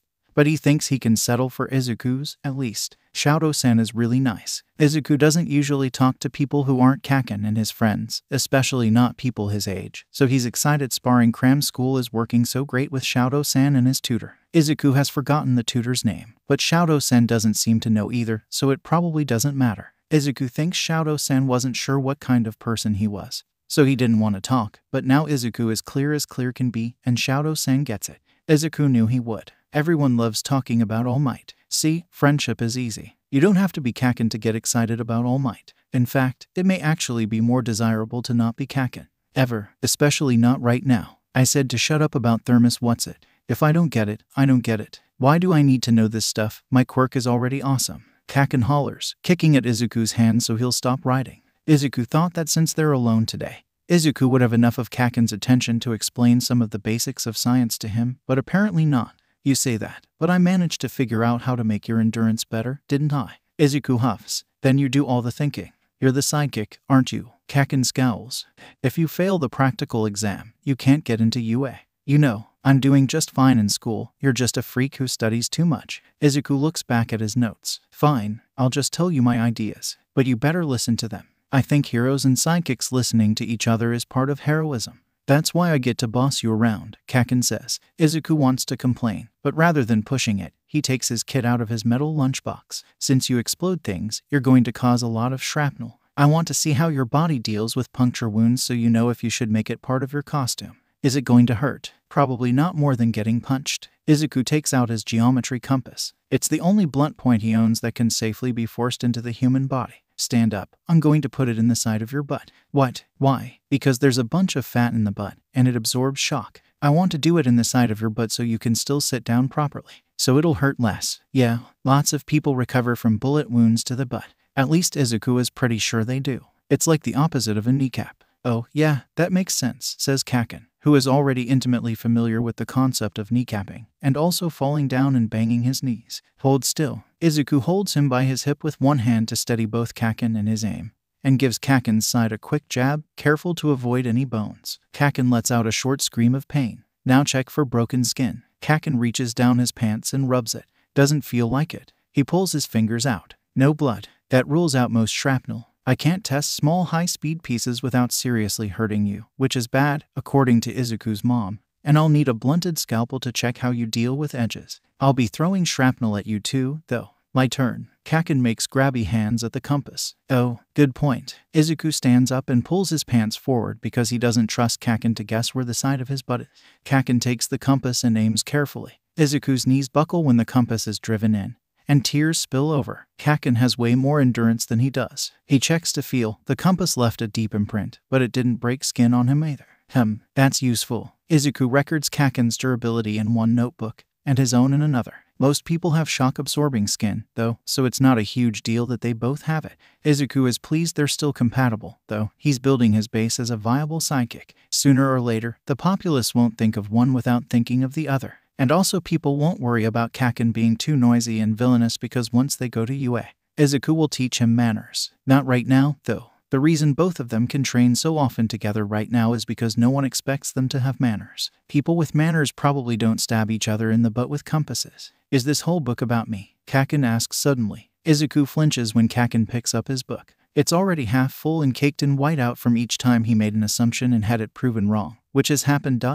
more than Izuku would like. Kaken looks happy with it, though, so Izuku pulls back, though his hands still hover uncertainly. It's for our hero progress. Mine has a bunch of notes about you too. Izuku murmurs. His face burns. Of course it does. Your quirk is useless on its own, Kaken laughs. Izuku shrinks. It's not useless. I can take even Endeavor's fire. But you can't use it to fight, can you? I can use it to rescue. Do you know how many fires are started during hero battles? Izuku grasps his trouser legs. Just because I make you stronger doesn't mean I can't also be strong. Well, I'll look cooler next to you. Ooh, is this all my hero uniform ideas? Kaken leans in close, ignoring Izuku's wobbling lip. Oh, so this one is if I can't take shrapnel, right? This other one looks uncool, though. Wanna see my drawings? It's fine. Izuku weakly takes the notebook and pulls it back into the pile so he can stuff everything back in his bag. I'd rather see Kaken fly. Oh, right. Kaken jumps to his feet. I increased my range. Watch. Izuku studies the balance. When Kaken lands, he adjusts the direction Kaken is holding his right hand,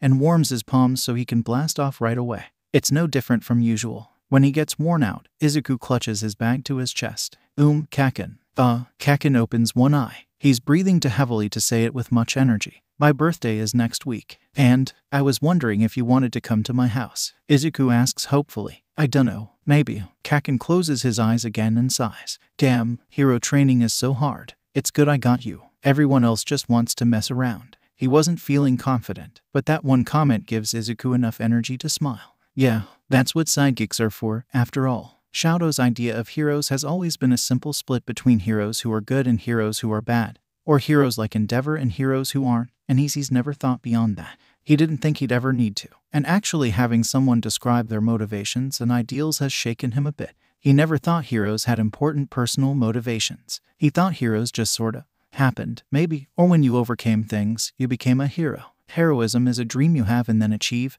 not a process, something like that. Sure, Shoto respected All Might and felt safe with his halo of influence standing over him, but he never thought it was an ambition All Might set out to do. As for Izuku, well, Izuku is determined enough that Shoto trusts him, a bit like All Might, but learning Izuku actively wants to give off that effect, that's new territory for Shoto. In fact, Shoto thinks that may actually be twice as cool as a not like Endeavor hero, which makes him twice as cool as every hero Shoto has cared to think about in the past few months, which makes him one of the coolest people Shoto has ever met. But anyway, hard work. Izuku phrased heroism like a thing you have to work your best at. If you're a cool hero, like Izuku is probably going to be, you've got to have cool ambitions, like making people trust you. And people won't trust you if you hold back your abilities for some petty personal reason that doesn't really matter. If he just keeps reminding himself of that, he won't have to keep starting fights with his father. He'll sneakily be the perfect hero, and it will have nothing to do with Endeavor. The next matter is the attitude, projecting the feeling that you have altruistic ambitions. All Might is really popular because he's so good at it, and Izuku has that part down a lot better than Shoto does. After PE, one of the students in class picks up all the balls for everyone, even though he was on the winning team. Shoto stands in place for a moment, and then realizes the natural generosity for what it is. Heroic attitude. It's altruistic to help even if you're not obliged to. He approaches his classmate and places a hand on his shoulder like All Might does on TV. You can be a hero. The classmate jerks back in surprise. You're a good person, Shoto clarifies. The classmate flushes and laughs a little. Thanks, Todoroki. Shoto nods resolutely. Positive reinforcement is a good hero thing. His dad would have scoffed at such menial tasks, because he's the wrong kind of hero. But Xiaodo is going to be the right type of hero. It's very important people know this. I'm going to be a hero, Xiaodo adds out loud, and I think doing nice things for people is important.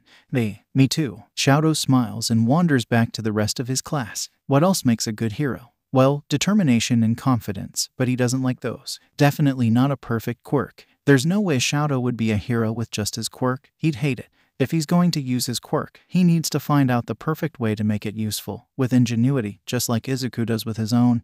Izuku seems useless, but he got it this far because he thinks like heroes think. Anyone can be a hero. All Might said so on TV. Brute force won't cut it. It's sort of like how All Might's quirk is punching really hard, but he can basically fly as well. Because he thinks. Heroically, a girl drops her books. Xiaodo leaps to help pick them up. He claps her on the shoulder too, since it seems like a good habit to build, but he can't think of what to say, so he just nods at her and drops it. He's doing fine anyway. He goes to the nurse's office to have his burn examined during break. It's been a few months, and they should be moving on to an eye patch soon. Scars get less severe with age, but the one on his face is fresh and really ugly to look at. His dad wouldn't let him get skin grafts, so it's going to end up a pink smear over his face forever, even after it finally heals. They're going to fix his eyelid later. He could have recovered right away, but his father was worried about the press. He said he didn't want people looking into Xiaodo's mother. He said she's better off figuring herself out without people pressuring her. He said a lot of things. In class, he tries to pay extra attention. His grades are already decent, but he wants to go above and beyond, because he remembers sometimes students study together and help each other out, which is heroic thinking.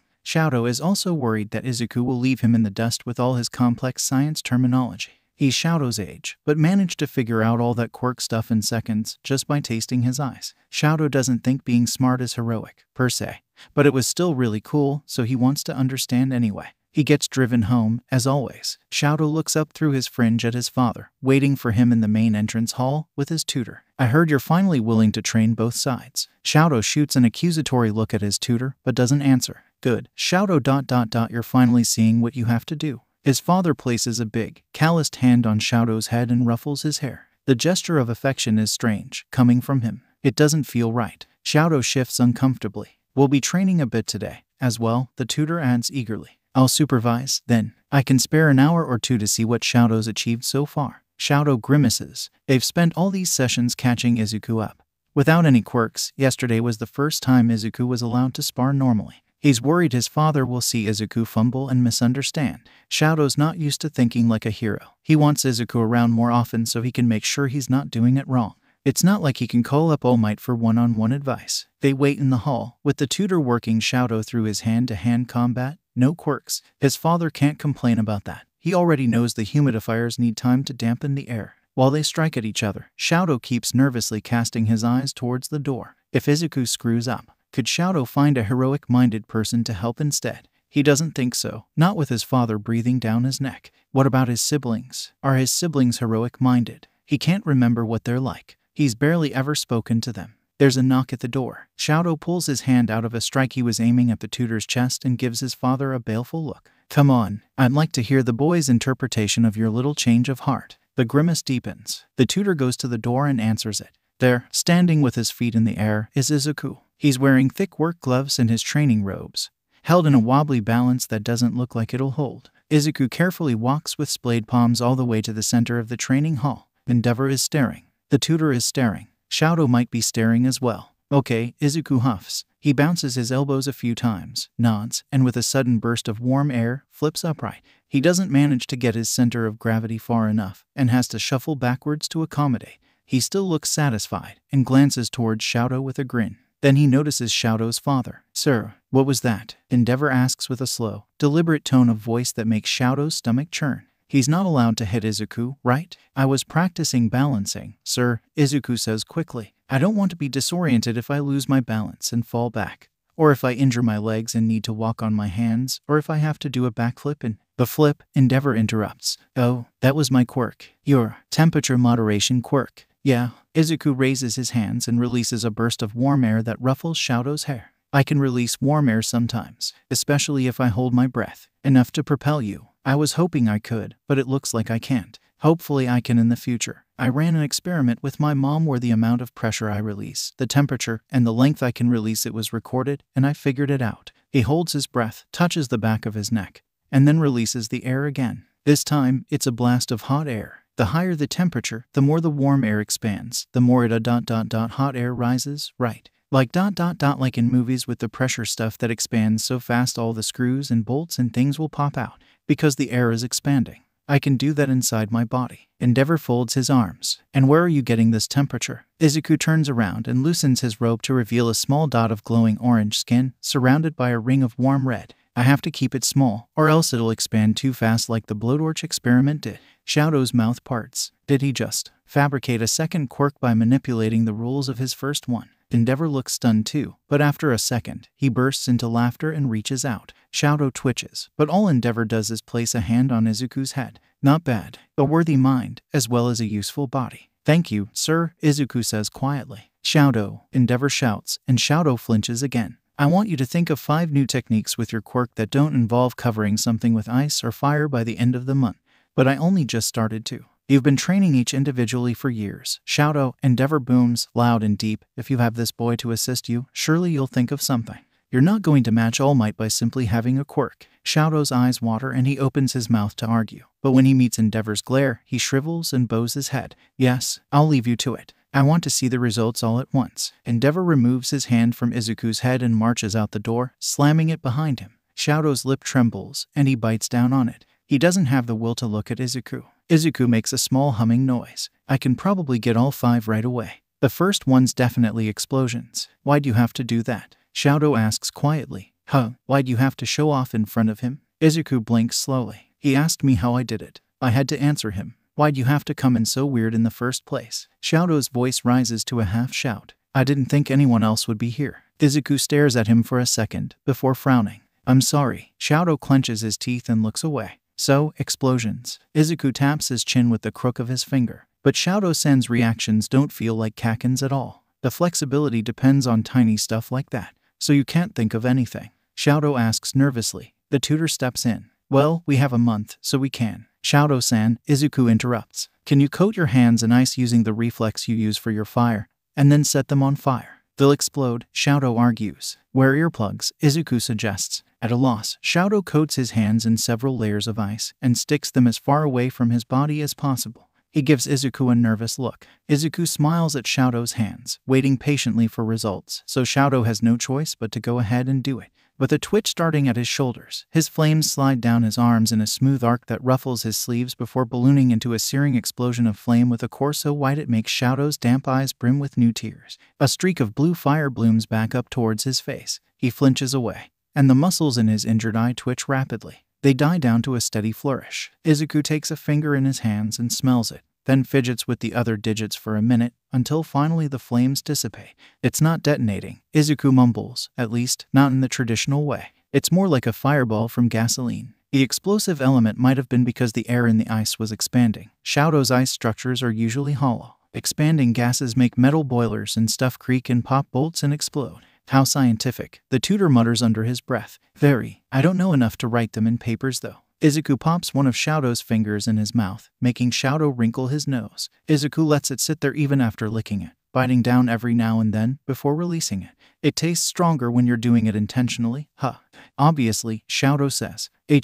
Then, Fireball is the first move. Izuku darts to the far wall and outstretches his arms. Shadow-san, can you make a line of ice using your fire reflex to me? Shadow obeys, understanding roughly what move Izuku wants to make. Fire blooms up in a wall between the two. Guided fire. That's 2. Number 3 is something you'll probably want to train to do. It sort of feels hard even though I don't have a quirk like yours. We'll do that next time I come over. Number 4. Do we have anything flammable? The tutor takes a magazine from the side bench and hands it over. Izuku points it towards Shadow, hesitates, and then just sticks it to the back of his neck. After a second, flames start snaking up the paper. Izuku places it at the ground. Shadow-san, can you shoot pieces of ice? No, I can throw them normally though. Izuku quirks his head, taps his chin with the crook of his finger, and nods. Okay, that's fine. Shadow grows scales of ice along the surface of his arm.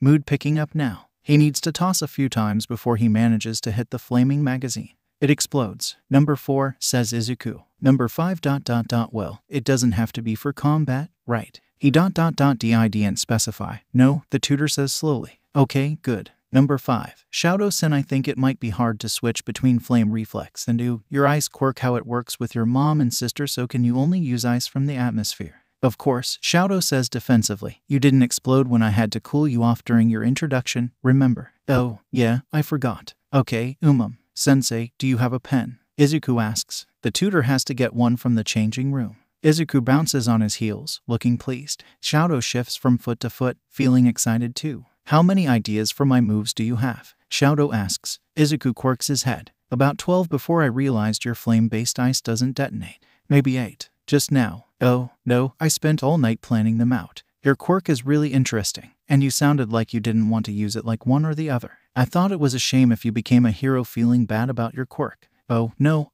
Shoto fidgets with the hair at the nape of his neck. I changed my mind back then. I don't mind. Being a hero with my quirk, I mean. Oh, I didn't realize. Izuku looks happy. That's good. Well, I'll add individual skills to my research later, too, so you'll be extra prepared to save people. Shoto clenches both his fist and his jaw and nods. Heroic thinking. The tutor returns with a pen. Izuku holds it out. Okay, I didn't really think hard about this one, but we need a whole lot of time to practice. So create an egg of your flame reflex ice around the end of the pen. Make sure it's thin. With some effort and a lot of hand waving, Shoto manages a decently round circle around the tip of the pen. He looks to Izuku for the next step. He genuinely doesn't understand what he's getting at. Here. Now, coat the egg with ice from the atmosphere. Make it thicker. It's a lot easier than doing it by reflex, though his hands instantly go numb with cold. He clenches them to get them circulating again as Izuku inspects his work. Right, let's see. Izuku plucks the double-layered orb from the pen. Okay, it's working. So now you just set it on fire and cap it. Shoto gets it now, but he's not sure why it could be considered a special move. He lets a blossom of fire loose inside the egg, and then quickly caps it with ice as a massive tongue of flame lances out. He's left with a glowing orb. Lamp, Izuku explains.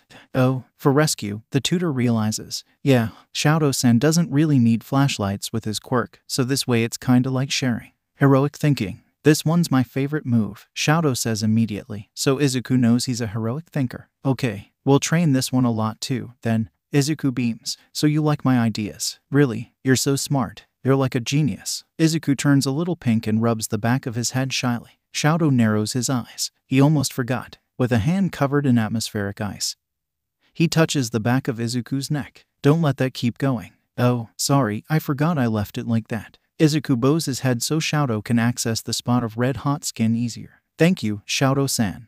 No problem. Shoto can feel the warmth prickle painfully against his skin, but it can't pierce the layers of ice he put up. Eventually, when he can't feel any warmth from Izuku anymore, he pulls away. Izuku whirls on him. Hey, Shoto-san, do you want to come to my birthday party? Izuku's father is out of the country, but that doesn't mean Izuku's father is out of his life.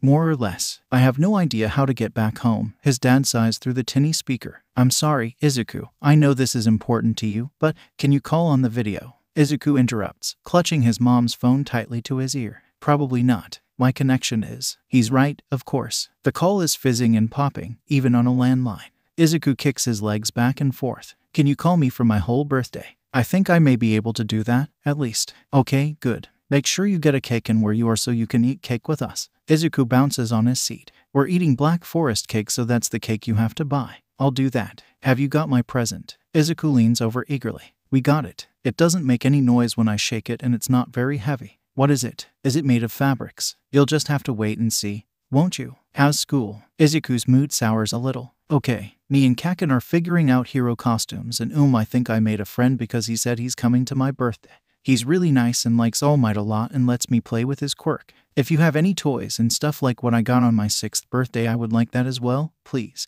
I'll be sure to keep that in mind. It's nicer making more friends our age. Yeah, I hate Kaken's friends. They're boring and they don't understand us. I think they're jealous because they know I'm gonna be Kaken's sidekick and they won't be. Cause they suck. Shoto-san's way better and nicer also. And Izuku tilts his head, trying to remember if he was going to add anything there or not. And he'll be a cool hero, I think. I wish he went to my school instead of a different one. His dad laughs, low and soft and warm. Yeah. Are you making any friends at your work? I think so. I've been a little swamped training all the new employees, though, so I can't spend time with them. The turnover rate is ... Well, it's good I'm in management right now. Oh, what's a turnover rate? When too many new employees quit very, very quickly. Oh, Izuku stares at the linoleum, face scrunched up. So because you're managing, you have to train every single replacement over and over again. And that means you can't take breaks. That's right. Oh, I hope it'll stop turning over soon. I hope so too. Can you pass the phone to your mother? Okay, I love you. I love you too. Izuku passes the phone to his mom, who takes it with a smile. Izuku hops down from his chair and wanders back into his bedroom while she talks to his dad in the kitchen.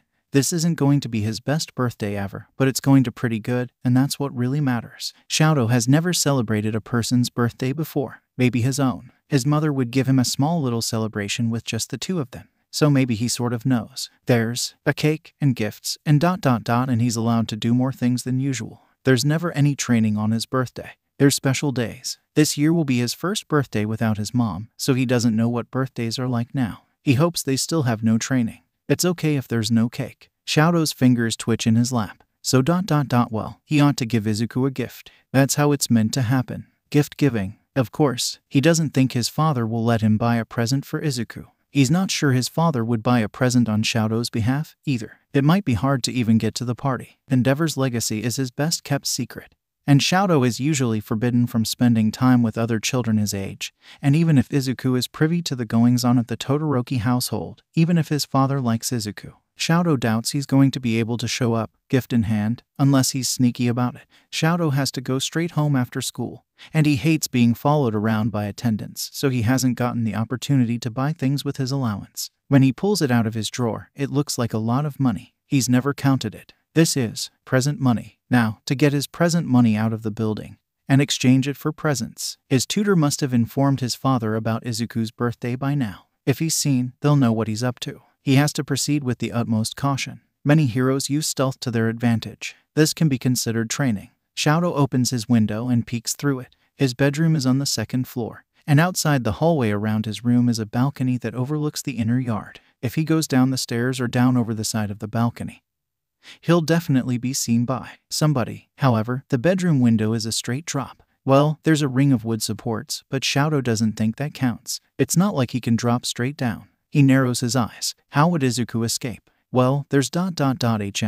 He definitely can't use his fire quirk. He could freeze himself to the building, but he doesn't think he could take steps down that way. He doesn't have the precision to make handles, either. But he does have the precision to make orbs, doesn't he? It's not like he can't make shapes at all. He can make pillars that are tall, and pillars that are thin, and pillars that are fat. He can. Oh, Shoto takes a bottle of water from his desk and uncaps it. He climbs up onto the windowsill and sits there, hand gripped on the sides carefully, and gently lowers the water bottle until it begins spilling over the side of the building. Once it's emptied, he takes a deep breath, lowers his hand, and feels a sinking bloom of cold seep from his body. He presses it against the wall underneath him and gives it a slap. A flat blade of ice shoots from the surface. Shoto smiles and gently slides down to stand on it. It's hollow, as usual, but firm enough at the base that it shouldn't break as long as he doesn't give it a good smack or something. He leans over and presses his hand to the wall again to make another one. Shoto gradually produces a staircase made of ice. It gets weaker and weaker the lower he gets, until he's forced to depend on the liquid in his body to keep the steps solid. It's still working, though. He's doing it. He's making the best of his quirk. He steps down to the next ice platform and his stomach bottoms out when, with a high, tinkling CRCR crack, the step shatters under his feet, sending him sprawling to the ground.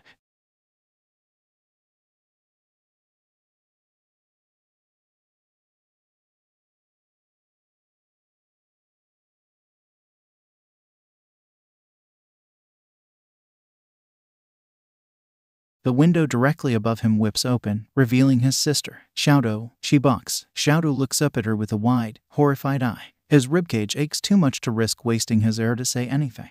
What are you? Oh. Her gaze travels up to the wall right above her head, where Shoto had made his ice staircase. Is that your room up there? Shoto swallows and rolls over. He feels like all his organs got a good and thorough jostling, but stretching a bit makes him feel a little better. He rolls his shoulders and tries to take a few deep breaths. It's really hard, but after a few coughs he thinks he can breathe normally, if not deeply. He peeks over his shoulder to look at Fayumi, who is frowning at him. Shoto tries to crawl away. Shoto, she hops out of her window and catches up to him before he can get to his feet. Shoto, stop. I'm not going to tell Dad. Shoto pauses. He shifts to look at her suspiciously. She gives him an earnest smile. Promise. Shoto turns to look down at the ground. He pulls out his wallet and clutches it to his chest. He's never really spoken to Fayumi. Or he has, but it's never been a conversation. He doesn't know her. Their schedules are different. Their ages are different. Their expectations are. His lower lip trembles. What do you got there? Xiaodo flinches back and stumbles to his feet. It's nothing, Fayumi is still smiling patiently at him.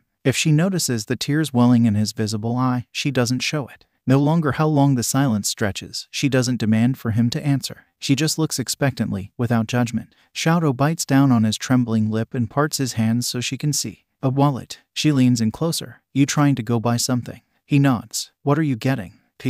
Present, he mumbles. A present. She lights up, moving out of his personal bubble to clap her hands together. Who for? Xiaodo straightens his posture a little, but winces back into a hunch when his ribs twinge. Izuku, the temperature kid. Xiaodo nods. Do you know what you're going to get him? Xiaodo's face falls, and he shakes his head. Okay, let me go grab my shoes. His head whips up to look at her. Fayumi bounces backwards, still beaming at him. I'll help you pick something out, okay? I can't let a kid like you run around unattended.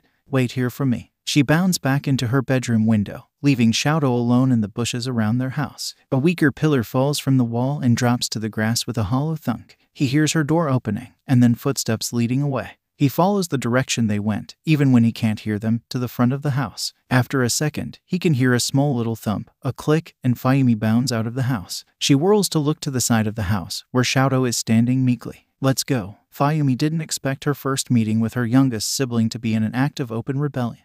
There's not a lot of staff besides the tutor, the two cleaning ladies that are only around during afternoons, the chef, and the matron. Fayumi isn't sure if Xiaodo would even know that, considering she's only ever seen him on the second floor and in the dojo. It's easy to escape out the gate unseen, though Xiaodo looks like he's going to tremble out of his skin. When they hit the open streets, he finally manages to unwind, actually looking around at the stores lining the road. At first it's with guarded caution, but the longer they walk, the more openly curious he is. By the time they reach the trains, he's begun zigzagging on the sidewalk and bouncing a little as he inspects the shop windows. You think that's impressive? Wait until we get to the mall, Fayumi laughs. Xiaodo's not like her other brothers, that's for sure. Fayumi's siblings are raw compressed energy, for better or worse, boisterous and uncomfortably intense. It's only the stretching patience of her sisterly obligation and a united hatred of their circumstances that keeps them together. Xiaodo, though, is quiet and meek, and keeps looking at her like she's a threat instead of a guardian.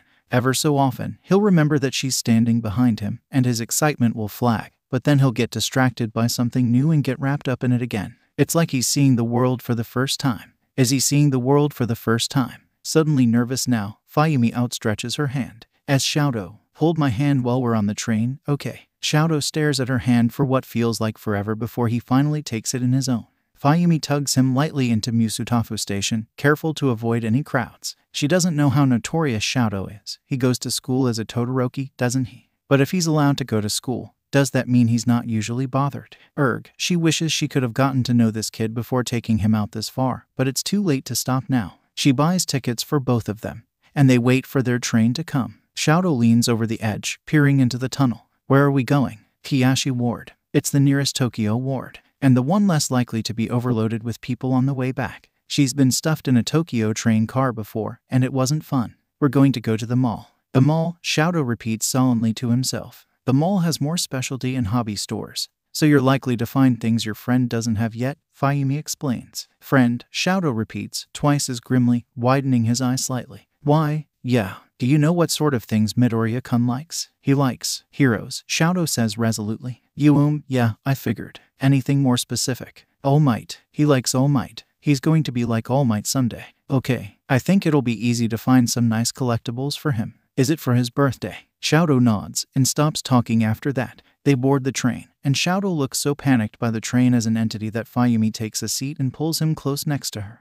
He draws his knees up and hides behind them, clutching his wallet tightly next to his stomach, other hand still firmly grasping Fayumi's. He looks hunted while the train is still in the station, but when it reaches the edge of Musutafu, he twists around to boggle at the passing scenery. His nose is pressed against the glass the entire trip, and he starts thumping on them on the glass when he sees Tokyo rapidly approach on the horizon. His right hand, doesn't get clammy over time. It's a little cold, like his circulation is a bit low. Fayumi's hand is the same, and the warmth between their palms is negligible, but still comfortable. When the train arrives in Kiyashi Ward, he's lost his caution and practically pulls Fayumi out of the station himself. They reach the surface to skyscrapers that make Xiaodo stumble and swivel round, open-mouthed. A hero too high up to make out bounds from skyscraper to skyscraper on patrol, and Xiaodo watches with open wonderment.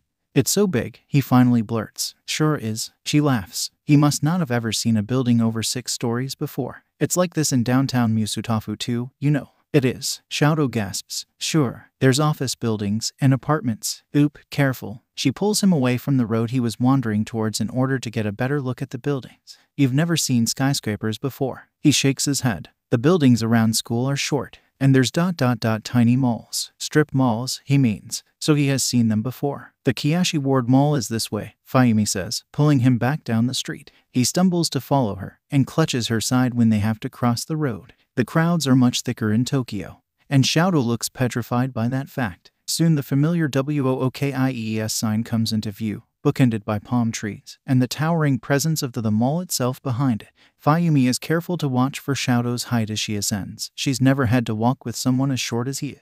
Well, not since she was that short. He tries to keep up with her, though, so that's something. When they enter, Xiaodo makes a startled noise at the central plaza, with its complex mosaic tiles and floors upon floors rising up above them, with walkways and stairs crisscrossing their way around the whole building. It's not a very big mall. The most impressive decoration is an extra big palm tree amongst the dozen dotting the first floor. But for a kid who's never been inside a mall, it must be amazing. Fayumi walks him up to the second floor Hero Collectible store. He practically snaps his neck swiveling around to look at all the merchandise, and bumps into at least 2 people despite her best efforts. They finally trip their way to the back wall, entirely taken up by All Might merchandise, more than any other place in the store. Okay, so you should pick out something he'd like. Fayumi gestures to the shelves. Xiaodo gazes wide-eyed at the toys, plates, coins, spoons, buttons, pins, and all sorts of other merchandise available to him. Something he'd. Most kids already have an All Might toy or costume. Do you know how much merch he has? Xiaodo shakes his head and gives her a watery-eyed look that makes her heart crumple. Well,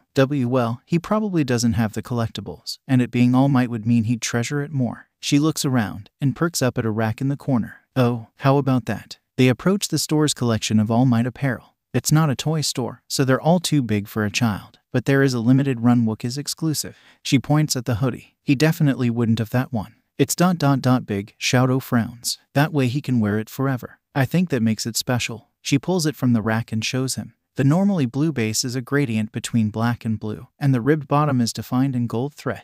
The white space at the center of the chest looks more like a diamond than Fayumi thinks the original costume does. It's somehow louder than the already loud design, but the dark aspect makes it look kinda cool, she thinks, when she pulls the hoodie to the front, rather than the popular 2-pronged hood design. Blocky yellow bars ring the edge of the hood and extend into 2 lines mirroring the position of the hood. There's also a W logo on the chest, naturally. It's big, Xiaodo repeats. It's rare and subtle. He can wear it everywhere. I think a useful present will make him happy. You're the same size, right? Try it on. Xiaodo shuffles forward and takes the edge of the hoodie. She lifts it so he can slide it over his head. He shakes it a bit to get it on, and extends his arms out. The sleeves are too big for him and dangle, while the body is so big his legs seem to be vanishing into it. Still, it doesn't reach his knees. Perfect. Let's get it. It's big, he mumbles to himself, but he still lets Fayumi take it. They ring it up at the counter. It's a whopping 35,000 yen, which makes Fayumi wince even with her generous bank account. She takes out her wallet, but Xiaodo grasps her wrist and shakes his head firmly. She raises her eyebrows as he lifts his own wallet and reveals, wow, that's a lot of money. He starts slapping 5,000 yen bills on the counter one after the other, and the clerk and Fayumi gape with each one. Then, after reviewing the amount he gave, he nods and steps back. His wallet is still full. The clerk lifts it and twitches when Xiaodo shouts, wait. Why? Geez, it's a present. The clerk looks down at the hoodie. Oh, we don't wrap. Xiaodo's face falls. We have store boxes, though. He takes out a flat piece of cardboard and folds it into what looks like a short shoe box. He places the hoodie in and closes it. There, all set. Thank you, Xiaodo nods. Do you want anything for yourself? Fayumi asks hesitantly. His eye goes saucer-wide. Myself. I mean, you like heroes, right? Myself, he murmurs, apparently not hearing her. He runs over to the All Might wall and picks up a vest with the same size and design as the hoodie. He also selects a hairband and sweatband, and then darts back to the counter. All these. Fayumi looks at the clerk from the corner of her eye, sweat beading on the back of her neck. If they're recognized. Do you want this boxed? No, it's not a present. Xiaodo rests his chin on the counter and waits for the clothes to be checked out. Fayumi glances at the corner consumed by Endeavor merchandise. Her father's printed face glares at her. judging her. She slides closer to Shadow. Thank you for shopping at the utility belt. Fayumi hauls ass out of there, dragging a grinning Shadow in tow. Her dad is going to kill her, and then he'll find out she told Shadow to go buy himself from All Might Merch himself, and he'll resurrect her and kill her again. Hats, she declares out loud. Let's wear hats. What about wrapping paper? Shadow asks. Hats? Then we wrap. They get hats. Fayumi stuffs her red-licked locks into a baseball cap, and Shadow wears a newsboy cap. He fusses when Fayumi stuffs his distinctive hair under the band, but it should be enough to keep his identity unclear for now. Do you want to wear your vest? Shadow nods insistently and rips his bag open. He nearly knocks his hat off, yanking his oversized spoils on. Like the hoodie, it hangs loosely off him and erases even the suggestion of a waist.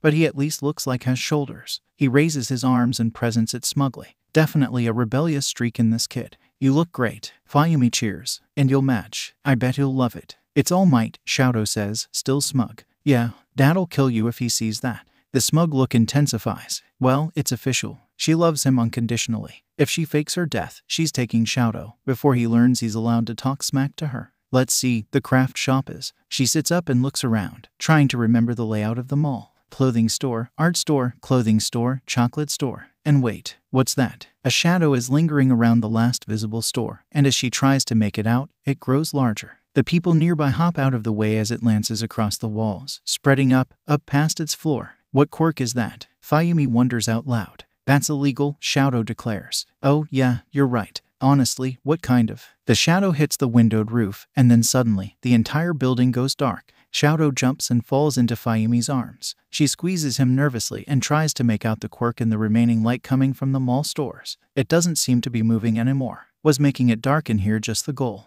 I think it might be a robbery, Fayumi mumbles. Come on, Shadow, let's go. Security should be able to handle it until a hero gets here. She tries to push Shadow towards the door, but they both stop dead when the lights flicker. Frightened voices ring out around the mall amidst the low hum of people talking. She yanks Shadow and starts running, but stumbles into the wall when the lights all go out at once. She hits the ground and protects Shadow with her body on instinct. It's pitch black, she can't see. The doors, Shadow whispers. I can't see anything, Fayumi hisses back. It's a wall. There's screaming that makes both of them jump, but it breaks down into crying. Someone having a meltdown.